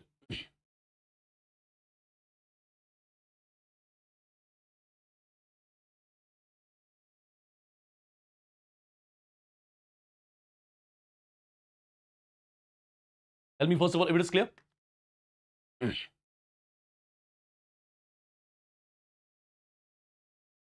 Now comes your electrolysis part. Now comes your electrolysis part. Electrolysis part. Now see guys what is going to happen. Try to understand very properly what is going to happen. I marked the heading here as electrolysis of molten NaCl using platinum electrode. Using inert electrodes. Platinum electrode. See. First of all, people, what is electrolysis? What happens during electrolysis? During electrolysis, breakdown of electrolyte takes place with the help of current. During electrolysis, breakdown of electrolyte takes place with the help of what? With the help of current. Now understand. For example, I'm doing the electrolysis of molten NaCl. Let's say this is the container, and in this particular container, I have kept molten NaCl. I have kept molten NaCl in the container. Molten NaCl. Na positive, Cl. Now here you have introduced two rods.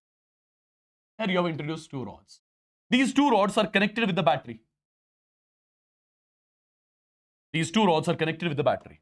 The rod which is connected with the negative end gets the negative charge. The rod which is connected with the positive end gets the positive charge. Remember, negatively charged rod here is called as cathode, and positively charged rod here is called as. Rest everything is same. At cathode, reduction takes place. At anode, oxidation.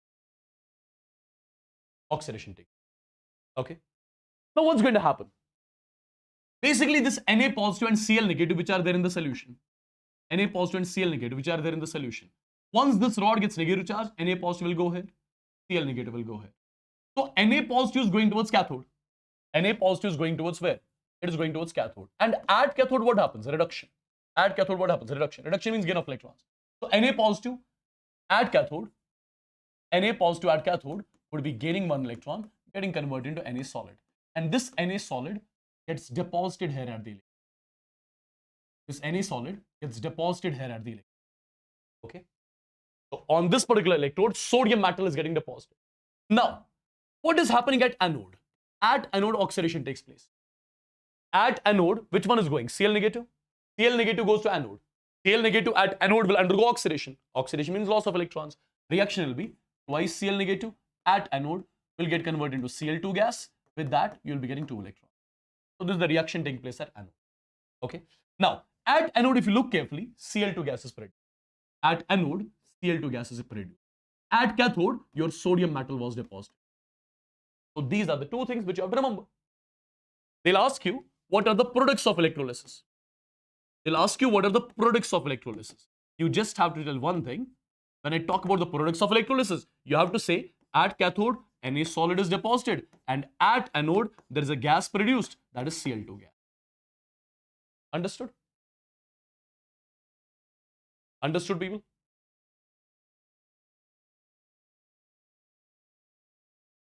Understood? Everyone. Now, my dear students, there are two reactions which I want you guys to remember. Two reactions. One is called as oxidation reaction of water. One is called as reduction reaction of water. Just give me a second. This is 2 times here. This reaction is called as oxidation reaction of water. This is called as reduction reaction. Just remember these two reactions for now. Twice H2 gives O2 plus 4 times H positive plus 4 electrons. Twice H2 plus 2 electrons gives H2 plus 2 times OH negative. Remember these two reactions. Why? Because there's a logic for that. There's a reason for that. You'll understand that in some time. First of all, you have to remember these two.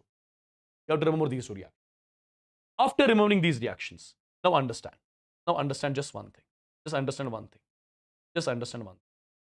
For example, this is your electrolytic cell.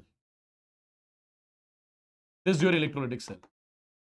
In this electrolytic cell, for example, you are keeping aqueous NaCl. Aqueous NaCl means in the container you will find Na positive, you will find Cl negative. Aqueous means you will find H positive, you will find OH negative. All these ions will be in the container because you are keeping aqueous NaCl. Now this is one rod, this one more. This rod gets negative charge, for example, this gets positive. Negative one is called as cathode, positive one is called as anode. Now, towards this at cathode, what happens? Reduction. At cathode, what happens? Reduction. Now, which cation among the two will undergo reduction here? The point is, which cation among the two will undergo reduction here? Just remember one thing. That cation undergoes reduction, which has got lesser discharge potential. Now, among Na positive and H positive, which one has got lower discharge potential? H positive has got lower discharge potential. So, H positive will go here, will undergo reduction.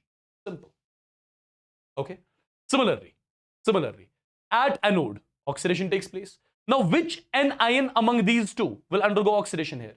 Again, that anion which has got lesser discharge potential. Cl negative has lesser discharge potential than OH negative. So, Cl negative will undergo oxidation. Okay. So, remember that cation will undergo reduction at cathode, which has got lower discharge potential. That anion will undergo oxidation at anode, which again has got lower discharge potential. Okay. For example, I am doing the electrolysis of aqueous NaCl properly now. Electrolysis of aqueous NaCl. So there is aqueous NaCl. That means Na positive is there, Cl negative is there. Aqueous means H positive is there, OH negative is there. This is the negatively charged rod, which I call as cathode. This is the positively charged rod, which I call as anode. Perfect. Now I got to know among Na positive and H positive, which one will undergo reduction here? It's H positive. Among Cl negative and OH negative, which one will undergo reduction? Which one will undergo oxidation? Cl negative. Right? Now, what would be the reactions? At cathode, reduction takes place. Reduction of what? Reduction of H positive. This H positive has come from water. This H positive has come from where? This H positive has come from water. So, you will be writing a reduction reaction of water at cathode.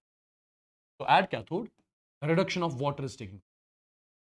So, you are writing a reduction reaction of water. Now, similarly, at anode, oxidation is taking place. Oxidation of Cl negative. This is the oxidation of Cl negative. Reaction taking place at anode. Now, if you look carefully, at anode, Cl2 gas is produced. At cathode, H2 gas is produced. At anode, Cl2 gas is produced. And at cathode, H2 gas is produced. So, this is something which will be asked. Which gases are produced at anode? What is produced at cathode? Simple. So, in short, that cation which has got lesser discharge potential will undergo reduction at cathode. That anion which has got lesser discharge potential will undergo oxidation at anode. Okay? Then you write the reactions. Now, people, do one thing in your NCRT. There are different electrolysis which are given to you, or leave NCRT aside. I'll share a sheet with all of you, okay, in my Telegram, wherein I'll give you all the electrolytes and all the products of which are obtained at anode and cathode, right? Do check that sheet and remember that sheet. I'll share that in the Telegram session.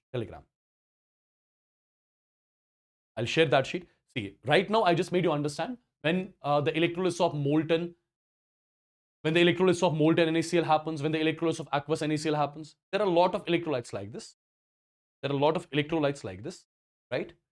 And you have to remember the products which are obtained at anode and products which are obtained at cathode during their electrolysis. Perfect. And that sheet I'll be sharing with you on my Telegram. Right? Okay.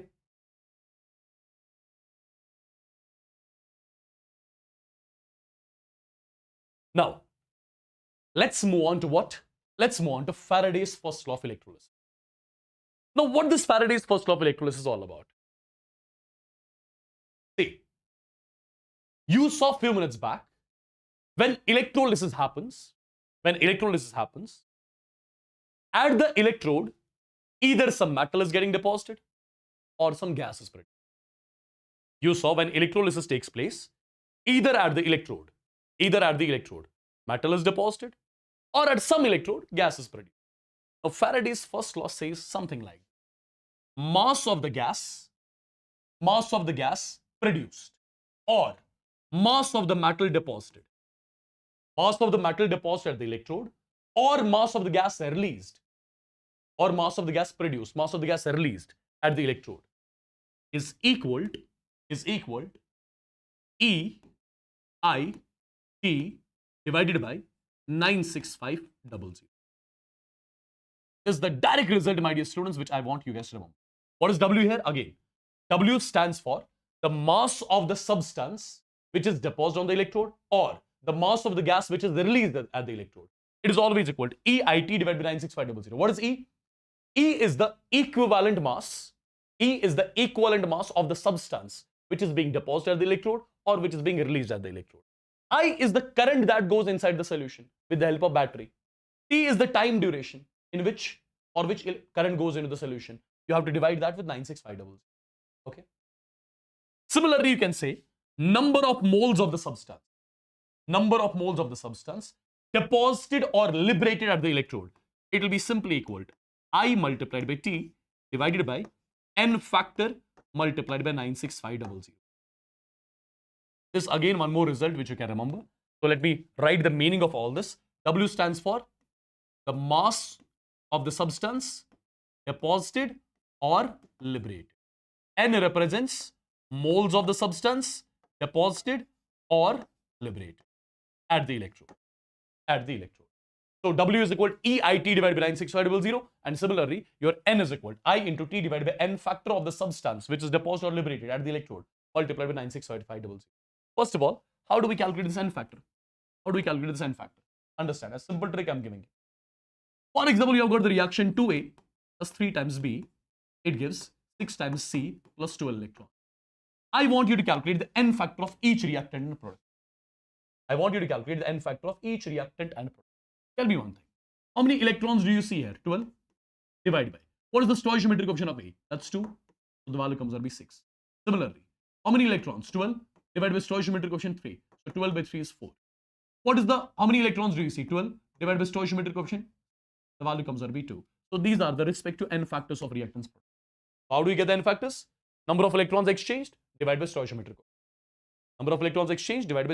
coefficient. Let me show you 1-2 questions so that you'll understand where do we use all of this. This was the question asked in your recent NEET, 3rd May. This was asked. As far as this particular question is concerned, a solution of aqueous copper sulfate is electrolyzed for 10 minutes with a current of 1.5 amperes. So basically 1.5 ampere current was going into the solution for how much time? For 10 minutes. 10 minutes means how many seconds? 600 seconds. So when 1.5 ampere current was going into the solution for 10 minutes, what mass of copper is deposited at cathode? So if you look at cathode, copper is getting deposited. We have to calculate the mass of copper that is getting deposited at cathode. Now, how do we get the mass of copper deposited at cathode? Simple. I'll write mass of copper deposited at cathode is equal to equivalent mass of copper multiplied by I multiplied by T divided by 96500. Okay. Equivalent mass is nothing but molar mass divided by N factor. So equivalent mass of copper will be equal to molar mass of copper divided by N factor of copper. What is the N factor of copper? Electrons divided by stoichiometric coefficient. 2 divided by 1 is 2 multiplied by 96500. How much current goes into the solution? 1.5 amperes. For how long? 600 seconds. When you solve this, the value comes out to be 0.29 grams. So 0.29 grams of copper is deposited at the cathode when we are doing this electrode. Am I clear? Am I clear, people? Am I clear to everyone? Yes?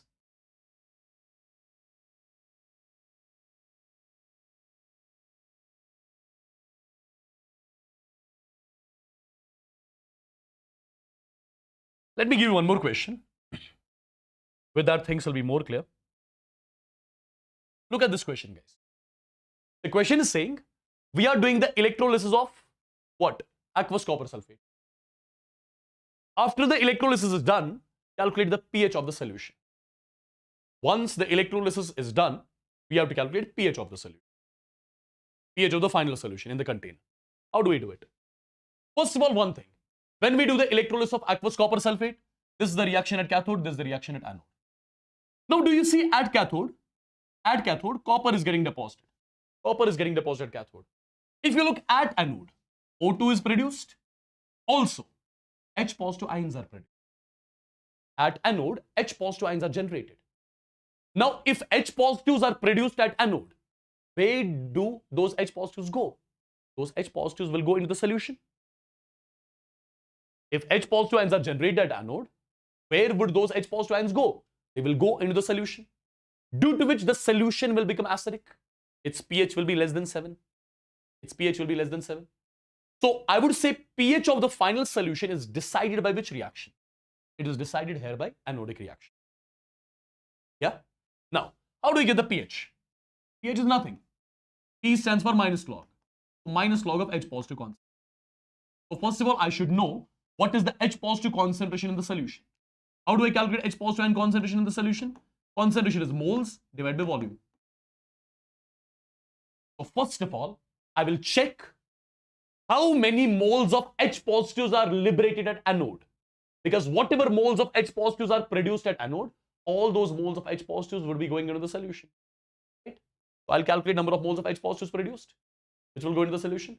Divide by volume of the solution, I'll get the H positive concentration. Once I get the H positive concentration, minus log of H positive gives me what? That gives me pH. Now understand. This reaction is deciding everything, right? So first of all, let's calculate number of moles of H positives which are liberated at anode. As per Faraday's first law, it's going to be I multiplied by T divided by N factor. N factor of what? The substance which is getting liberated, H positive, multiplied by 96500.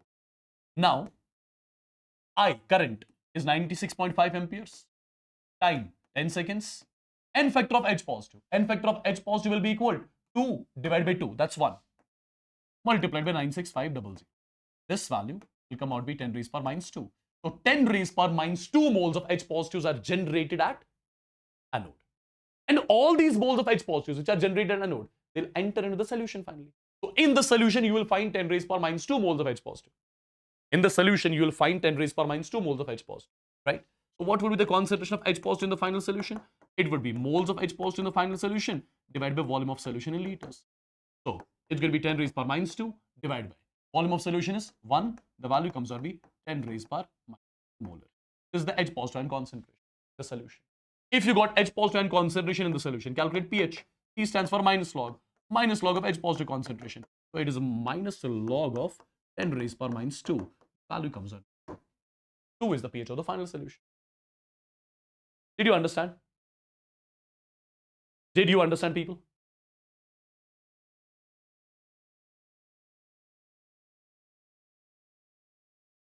Tell me. Did you understand?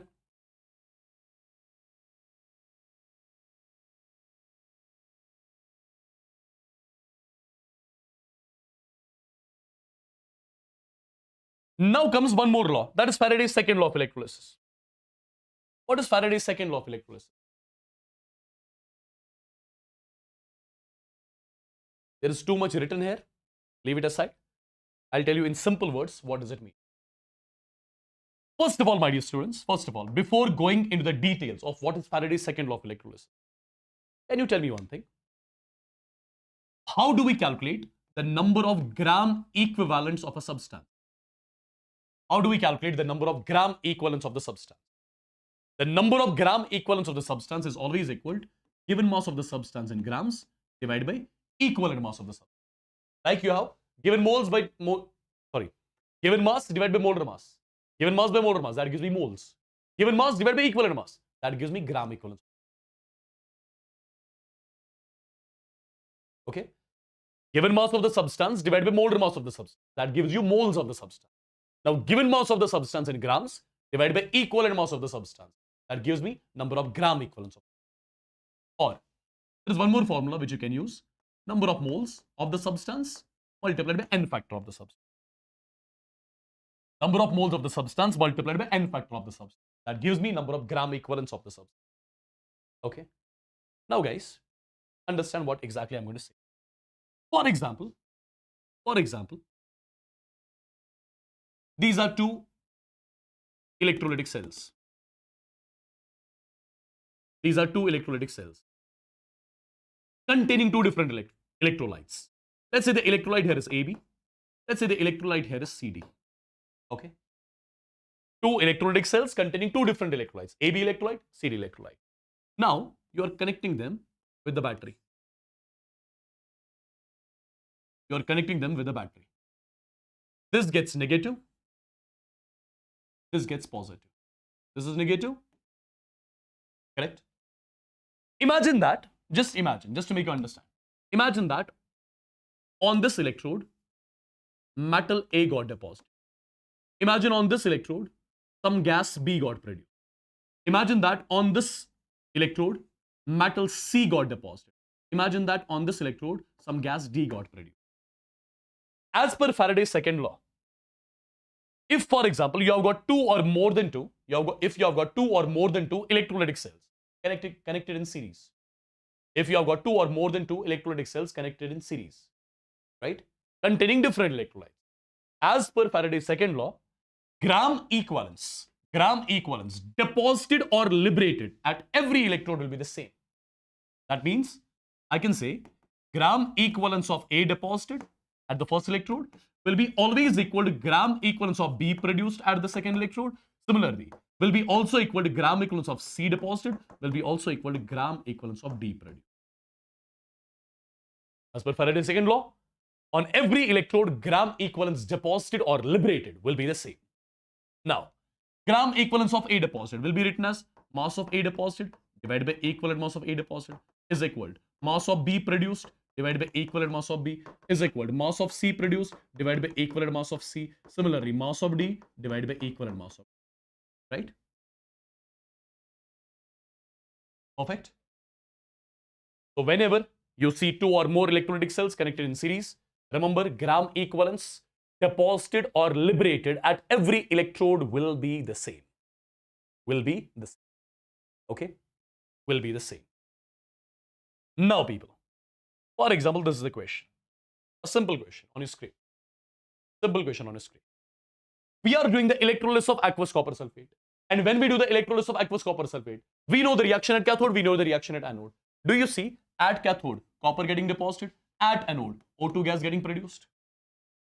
At cathode, copper getting deposited, at anode, O2 gas getting produced.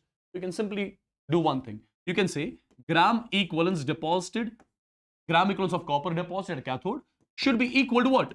It should be equal to gram equivalents of O2 produced as per Faraday's second law. Right? Now, gram equivalents of copper deposited will be equal to mass of copper deposited divided by equivalent mass of copper is equal. This will be mass of O2 produced divided by equivalent mass of O2.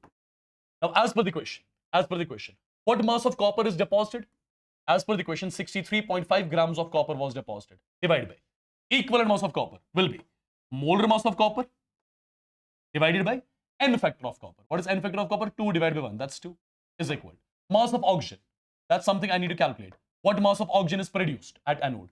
Divided by equivalent mass of oxygen will be molar mass of oxygen divided by n factor of O2. N factor of O2 will be 2 divided by 1 by 2. That's 4.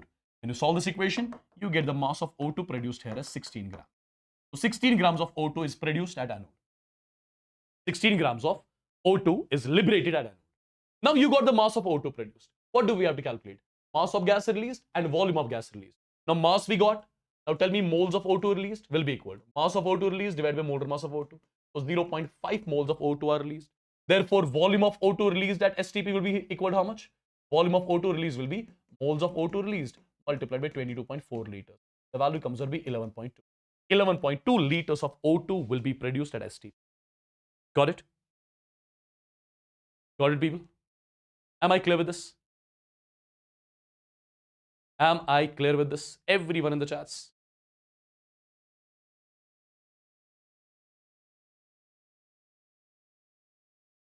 Did you understand what kind of question can be framed from your Faraday's second law? Everyone.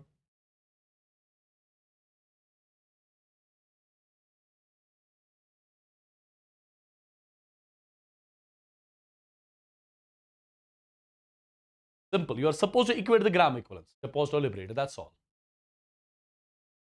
Last duration. I'll take, I think, 30 to 40 minutes more and we are done.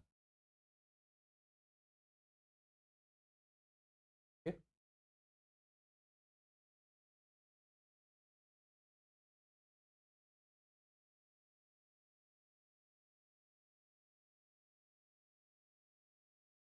All right.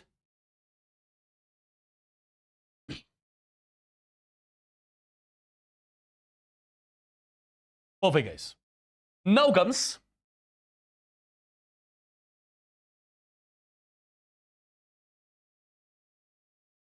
a term called as conductivity cell.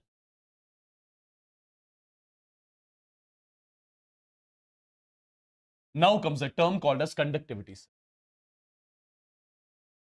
Now comes a term called as conductivity cell. Understand what this conductivity cell is and what all terminologies do we have here. Let's say what all terminologies. Let's see what all terminologies do we have here. First of all, my dear students, you should know how the conductivity cell is made. See, for example, this is the container. This is your container, okay? In this container, imagine that there is a electrolytic solution. In this container, there is electrolytic solution. Okay. Now, for example, you are introducing a metal plate like this, a rectangular metal plate. Similarly here, one more plate you are introducing. How many plates do you see? 2 plates. 2 plates you have here. Okay. Now these plates, my dear students, just give me a second. Now these plates which we have, I'm connecting them with the battery. I connected these plates with the battery. This got negative charge, this got positive. Negative, right? My dear students, tell me one thing. Is this entire plate inside the solution? No. I would say this part of the plate is inside the solution. I would say this part of the plate is also inside the solution. Okay. This shaded part of the electrode is inside the solution. This shaded part of the electrode is inside the solution. Now, if I do one thing, if I do something like this.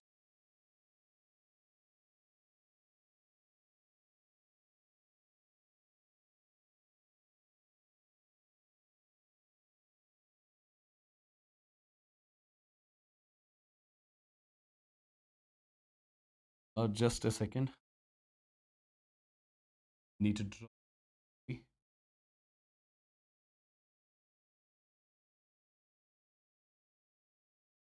What is happening?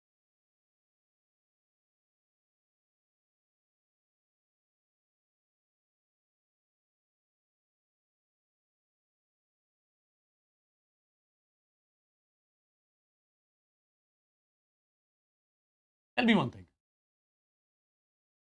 Which shape this is? Which shape this is? It is a cubical shape, or you can say cuboidal shape, whatever.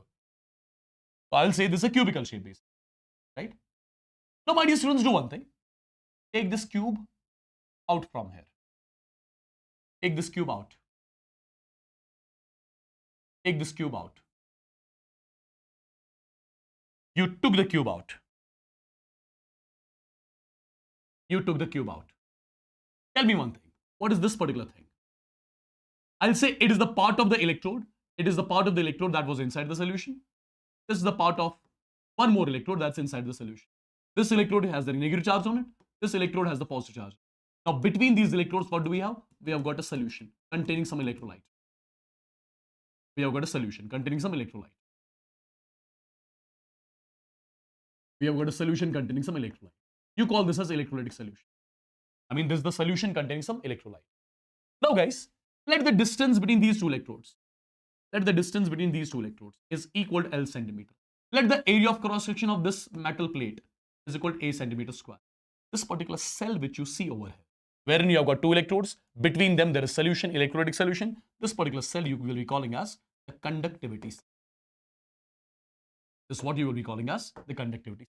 Okay. Now, my dear students, when I talk about this conductivity cell, in this conductivity cell, you will find ions. Let's say the electrolyte which is present here is AB. If the electrolyte is AB, there will be A positives and B negatives. A positives will start moving towards this electrode. B negatives will start moving towards this electrode, due to which there will be directional movement of ions, right? So I would say this solution is showing conductance because of the directional movement of ions. Positive ions are going towards negative. Negative ions are going towards positive. So this solution is basically showing conductance because of what? Because of the moment of ions, because of the directional moment of ions, right? And whenever conductance is shown, because of the moment of ions, we call that conductance as electrolytic conductance. So in electrolytic conductance, conductance is shown due to the directional moment of ions. Okay? This is called as electrolytic conductance. Now, people, one more thing. Related to this conductivity cell, there are few things which you need to remember. Number one, resistance of this cell will be nothing but rho L by A. Okay? Formula number one. Resistance of this particular conductivity cell will be equal to rho L by A. Number two, resistivity rho will be equal to RA divided by L. Rho is the resistivity, RA divided by L. Third is what you call as conductance, G. G is equal to 1 by R, inverse of resistance. Conductance is equal to inverse of resistance. The last formula is kappa, conductivity. That's 1 by R multiplied by L by A. 1 by R multiplied by L by A. Now, let me tell you the meaning of all this. This R represents resistance. So the first question that will be asked, calculate the resistance of this conductivity. This rho represents resistivity. Calculate the resistivity of this particular cell. G represents conductance. Right? Similarly, kappa represents conductivity. Or you can call it a specific conductance. Now, what about their units? Resistance unit, you know, that's ohm. Okay? Resistivity will be ohm centimeter. Conductance will be ohm inverse or mho or Simon. Similarly, conductivity is going to be Simon centimeter inverse. There will be direct questions asked from these results, from these formulas. Now, there are two more things, my dear students. One is called as molar conductance. And one is called as equivalent conductance. Okay, one more thing which I forgot to tell you. What is that? See, what is this kappa? Kappa is conductivity. 1 by R is called as G. G is conductance. This L by A combinedly is called as cell constant. So do remember, conductivity is nothing but it is conductance multiplied by cell constant. Okay, remember this. Now the point is, how do we define the molar conductance? Molar conductance is first of all represented by lambda m. What is molar conductance? Molar conductance is nothing but it is the conductance shown by all the ions. Conductance shown by all the ions. When 1 mole of electrolyte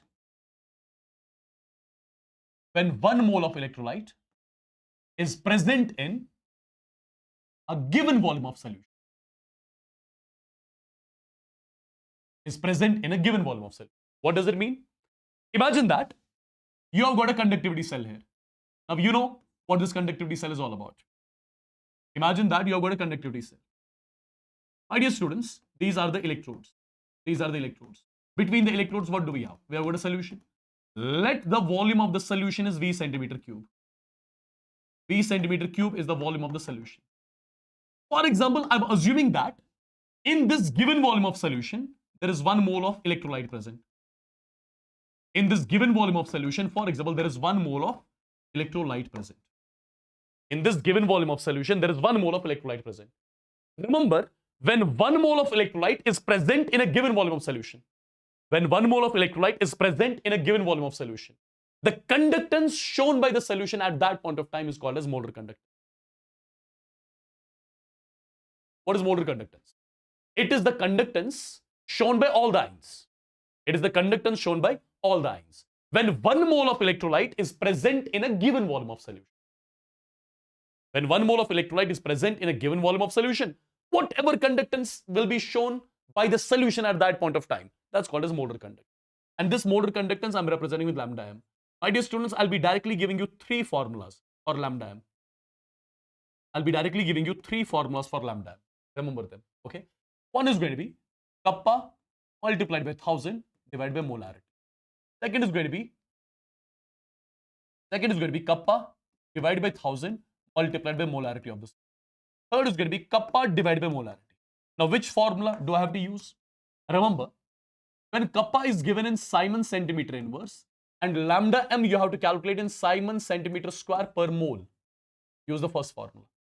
If kappa is given in Simon centimeter inverse and lambda m you have to calculate in Simon meter square per mole, use the second formula. If kappa is given in Simon meter inverse and lambda m you have to calculate in Simon meter square per mole, then use this third formula. So based on the units, you have to use these results.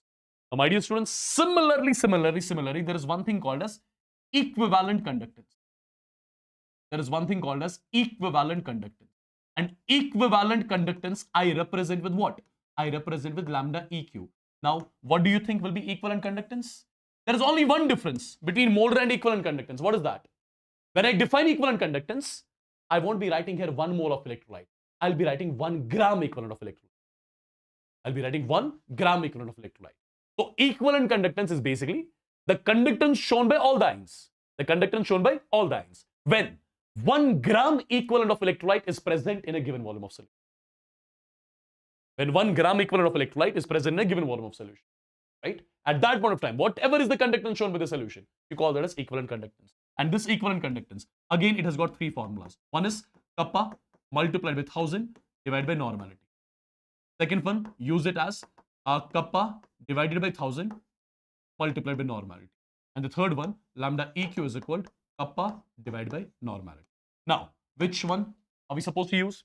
See, if kappa is given in Simon centimeter inverse and lambda m you have to calculate in Simon centimeter square per equivalent, use this formula. If this is in Simon centimeter inverse and this is to be calculated in Simon meter square per equivalent, use this result. If kappa is given in Simon meter inverse and you have to calculate this also in Simon meter square per equivalent, then use this formula. So these are my 3 formulas which I would want you guys to remember when it comes to your equivalent conductance. Okay? Am I clear? Am I clear? Am I clear? Got it?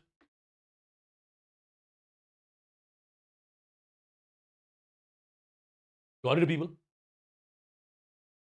Is it clear? Is it clear? Everyone? Everyone.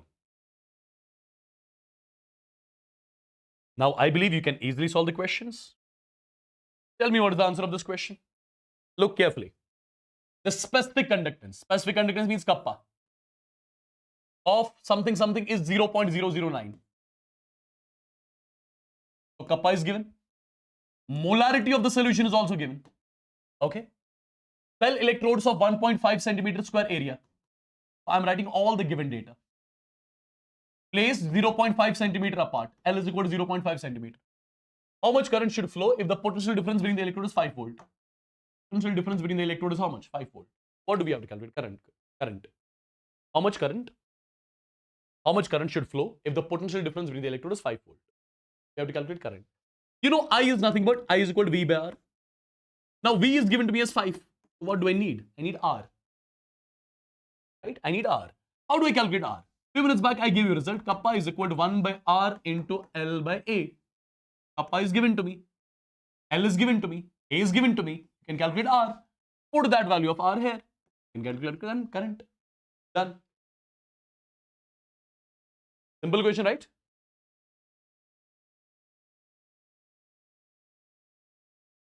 Perfect, guys. Is that clear? Is that clear? Everyone in the chats once?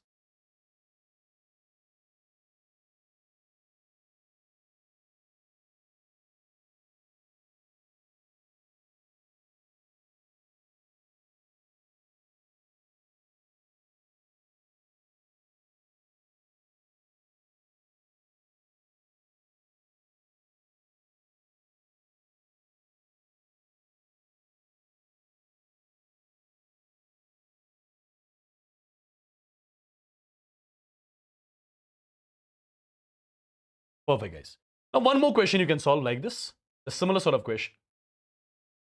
Okay. What about this one?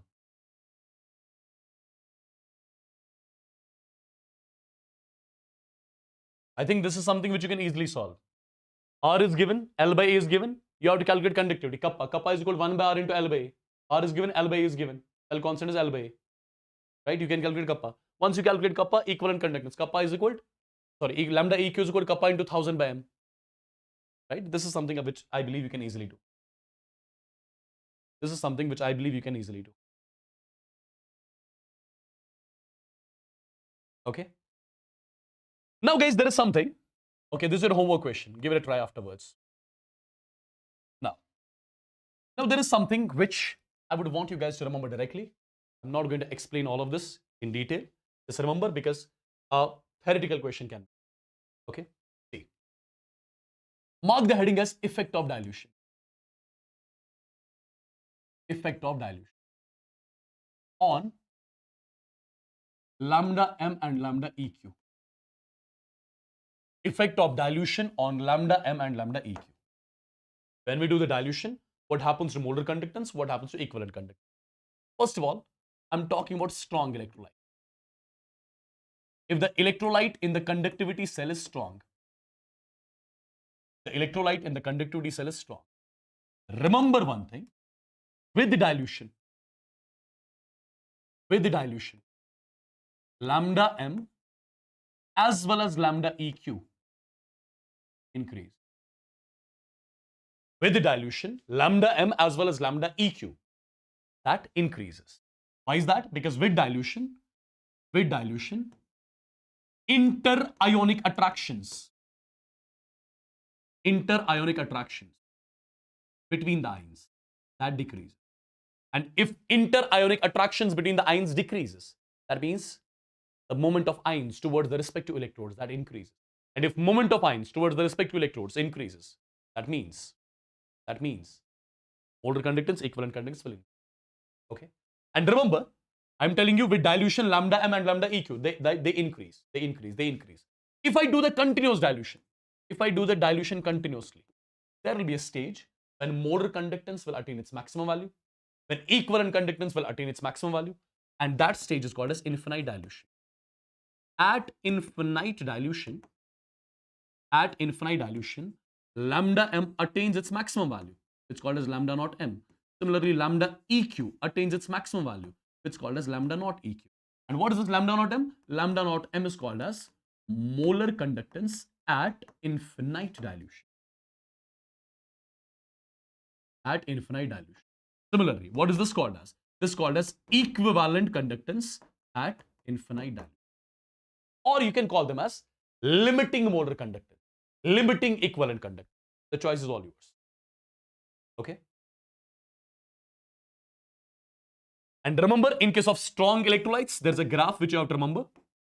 In case of strong electrolytes, if you want to plot a graph between lambda M and root C, C is the concentration, the graph will be something like.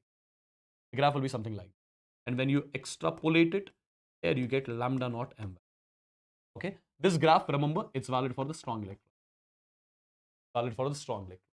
And the equation of this graph, if you look carefully, equation of this graph will be lambda m is equal to A under root of C plus lambda naught m. Remember this particular equation also? This equation is valid for this particular graph, and this equation is called as D by Huckel equation. It is for strong electron. Okay, it's for strong electron. I hope this is clear. Now, similarly, what happens in case of weak electrolytes? Again, you have to remember one thing. When it comes to weak electrolytes,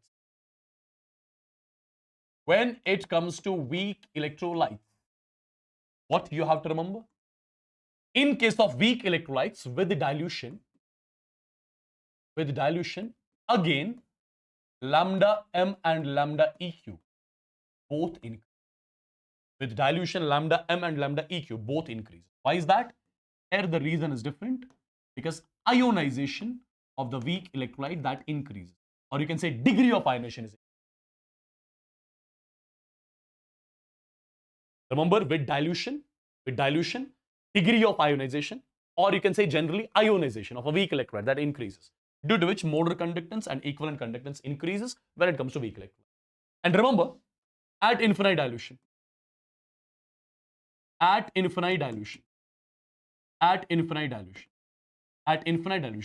again, lambda m, lambda EQ, they would have attained their maximum values, represented by lambda naught m and represented by lambda naught EQ.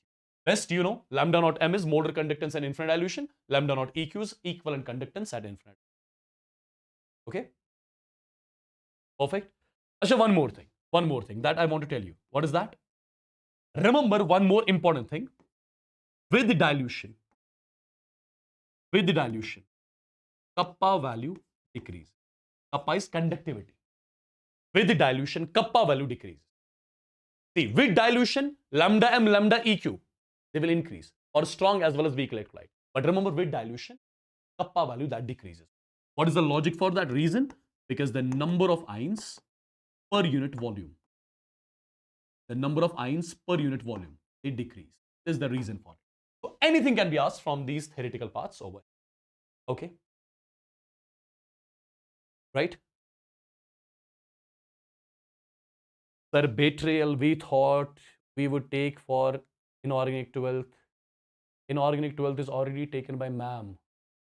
Right? Sonali ma'am. She took the session for 11 hours. Amazing content. Where are you?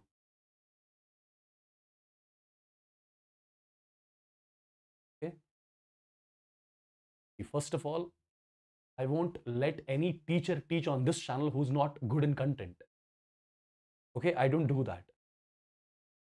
I let those teachers take sessions on this channel who are content-wise very sound.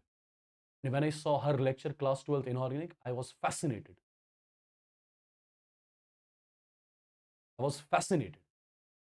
So watch it. It's my recommendation.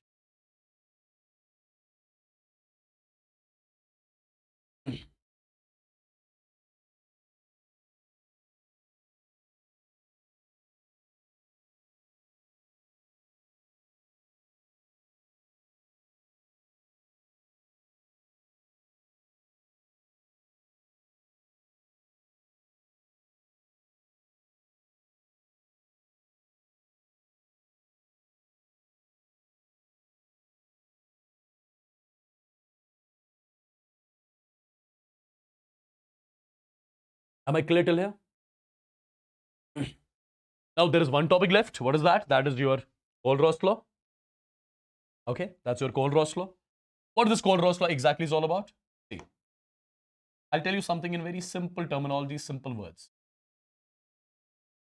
Tell me one thing. For example, you have taken electrolyte NaCl in the conductivity cell. Let's say you have taken the electrolyte NaCl in the conductivity cell. First of all, how this NaCl would have got dissociated? Na positive and Cl negative. Okay? Na positive and Cl negative. Kohl-Ross law says that the equivalent conductance of the electrolyte at infinite dilution will be equal to the equivalent conductance of Na positive plus the equivalent conductance of Cl negative at infinite dilution. The equivalent conductance of the electrolyte at infinite dilution is the sum of equivalent conductances of its ions at infinite. Number one. Number two, you can write like this as well. Molar conductance of the electrolyte at infinite dilution is equal. When you have to write molar conductance, you have to take stoichiometric coefficients into consideration as well. I'll first of all start with 1. Then I'll write molar conductance at infinite dilution for Na positive plus 1 multiplied by molar conductance at infinite dilution for Cl negative. Yes, this is the thing which you have to remember. You'll be sorted. For example, you have got the electrolyte BaCl2. First of all, you should know how BaCl2 undergoes dissociation. It is Ba di positive plus 2 times Cl negative, right? Ba di positive plus 2 times Cl negative. Now understand one thing. If I want to calculate equivalent conductance at infinite dilution for BaCl2, since when you have to calculate equivalent conductance, you have got nothing to do with the stoichiometric coefficients. So you'll directly write equivalent conductance at infinite dilution of Ba di positive plus equivalent conductance at infinite dilution for Cl negative.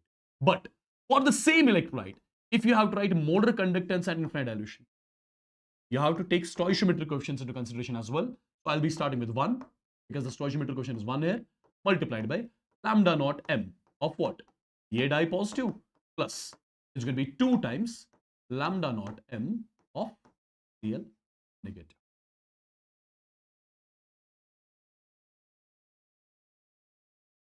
All right, people. Now, where do we use this Kohlrausch law? My dear students, its first application, which is frequently asked. Its first application is to calculate the limiting molar conductance or limiting equivalent conductance of a weak electrolyte. This is its first application. To calculate conductance of the weak electrolytes at infinite dilution. This is its first application. Calculate conductance of the weak electrolyte at infinite dilution. For example, if you look carefully, you are given with molar conductance of HCl at infinite dilution, molar conductance of NaCl at infinite dilution, molar conductance of CH3CONa at infinite. We have to calculate molar conductance of CH3COOH. How do we do it? Simple way I'm telling you. CH3COH contains CH3CO negative and H positive. Okay. Call this equation 1, call this equation 2, call this equation 3. Perfect. Now, what do we need? We need lambda naught m for CH3COOH. Perfect. And CH3COH contains 2 ions, CH3CO negative, H positive. Tell me, where do you see CH3CO negative? Look here, this is CH3CO negative, Na positive, Cl negative, H positive, Cl negative. What do I need? I need CH3CO negative and H positive. CH3CO negative is in the third equation. I'm writing third. Then what do I need? H positive. H positive is there in first one. Add 1. Which one is left? 2. Back 2. So you'll be getting lambda naught m of CH3COH. Understand the simple way of doing it? Now, third means this one. 91 plus first. First is 426 minus second is 126. Solve it. That will give you the lambda naught m of CH3. Am I clear? Am I clear, people? Everyone in the chats once. Quick. Quickly, people. Let me give you one more question here. One more question I'm writing so that it will be like very clear to you. For example, the question is like this. Lambda naught m for NaCl is given to me in the question as how much? Let me check the values. 126.5 Simon centimeter square per mole. Lambda naught m for HCl is also given to us how much? 425.9 Simon centimeter square per mole. Lambda naught m for NaI is also given to me as how much? 91 Simon centimeter square per mole. I need to calculate lambda naught m for HI. Do you understand? Call this 1, call this 2, call this 3, call this 4. I need to make 4. I need to get the value of 4. Now see, what do I do? I need to calculate lambda naught m of Hi. Hi means it contains H positive and I negative, Na positive, I negative, H positive, Cl negative, Na positive, Cl negative. What do I need? I need H positive and I negative. Where is H positive? H positive is here. H positive is here in 2. So I'll write 2. Where is I negative? I negative is here in 3. Plus 3. H positive, I negative. Which one is left? First is left. Minus 1. Will be equal to lambda naught m of Hi. Okay. Now put the values. For the second one, the value is this 425.9. For the third one, value is 91. For the first one, the value is 126. Solve it. That will give you the value of lambda naught of Hi. Is this one also clear? Simple way of doing the question. Done? Now, the second application of this Cole-Royce law, what is that? Second application of Cole-Royce law is calculation of degree of dissociation of a weak electrolyte.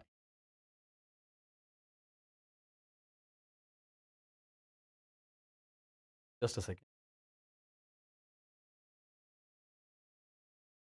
Calculation of degree of dissociation of a weak electro.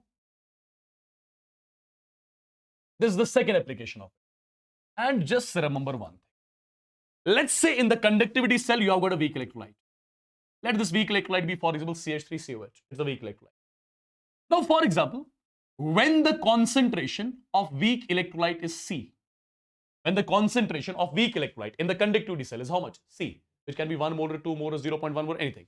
When the concentration of weak electrolyte in the conductivity cell is C molar, let the molar conductance of the weak electrolyte at that point of time be represented by lambda MC. Lambda MC is the molar conductance of the weak electrolyte when the concentration of the weak electrolyte in the conductivity cell is C molar, right? And at infinite dilution, let the conductance of same weak electrolyte be lambda m naught.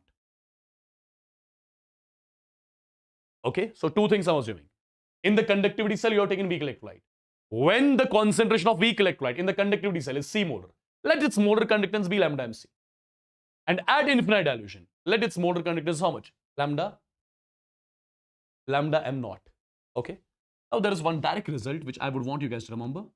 Alpha, degree of dissociation for a weak electrolyte will be always equal to molar conductance of the weak electrolyte at a given concentration divided by molar conductance of the same weak electrolyte at infinite dilution.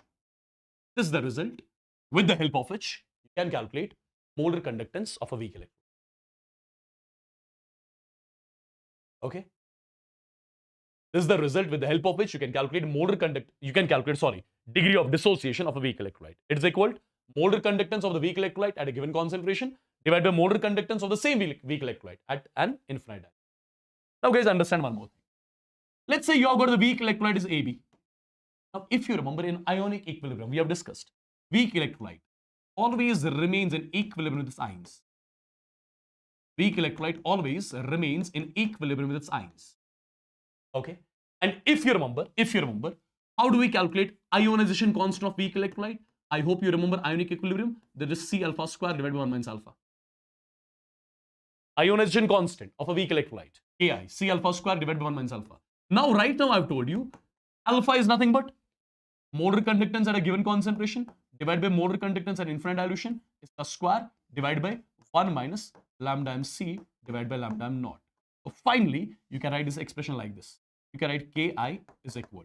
This will be C, just as C. This will be lambda naught m minus lambda MC. 1 lambda naught m cancels. So this will be lambda MC ka square divided by lambda naught m multiplied by lambda naught m minus lambda. This is how you calculate the dissociation or ionization constant of a weak electrolyte. Sometimes a question will be directly asked on that. Okay. Perfect, guys. Is it clear till here?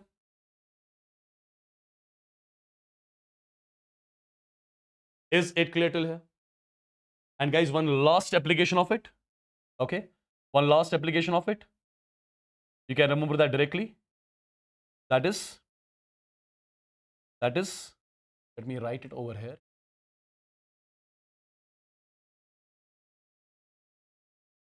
That is calculation of solubility. Calculation of solubility of a sparingly soluble salt. Calculation of solubility of a sparingly soluble salt. Remember, molar conductance at infinite dilution of a sparingly soluble salt is equal to kappa multiplied by 1000 divided by solubility. Remember this particular result. Or instead of solubility, you can write molarity of the solution. One and the same. Can you tell me the answer of this question? Can you tell me the answer of this question? We are done, guys. Can you tell me the answer of this question? Ca di positive, Cl negative. The limiting molar conductance of CaCl2. First of all, CaCl2. How will it undergo dissociation? Calcium di positive plus YCl negative. Okay. Now, what do we have to calculate? Molar conductance, right? So, molar conductance of CaCl2. How can I write it? This is 1 multiplied by lambda naught m of Ca di positive plus this is going to be 2 times lambda naught m of Cl negative. I think all the things are given. This is given. This is given. Put their values and get the answer. That's it. Right?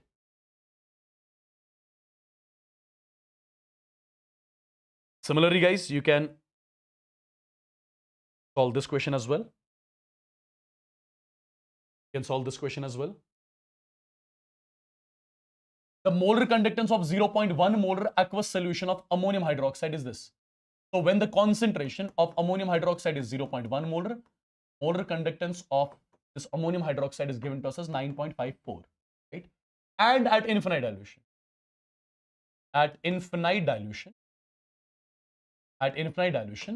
molar conductance is given as 238. What do you have to calculate? Degree of dissociation.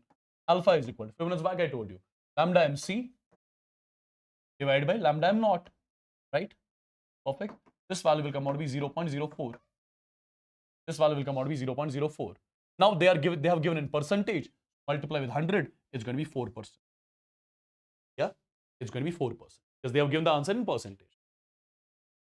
Perfect. My dear students, with this, your electrochemistry is also done. Perfect. Let me save the slides right here only because I'll forget otherwise. Share all this on Telegram. The name of it. Physical 12th.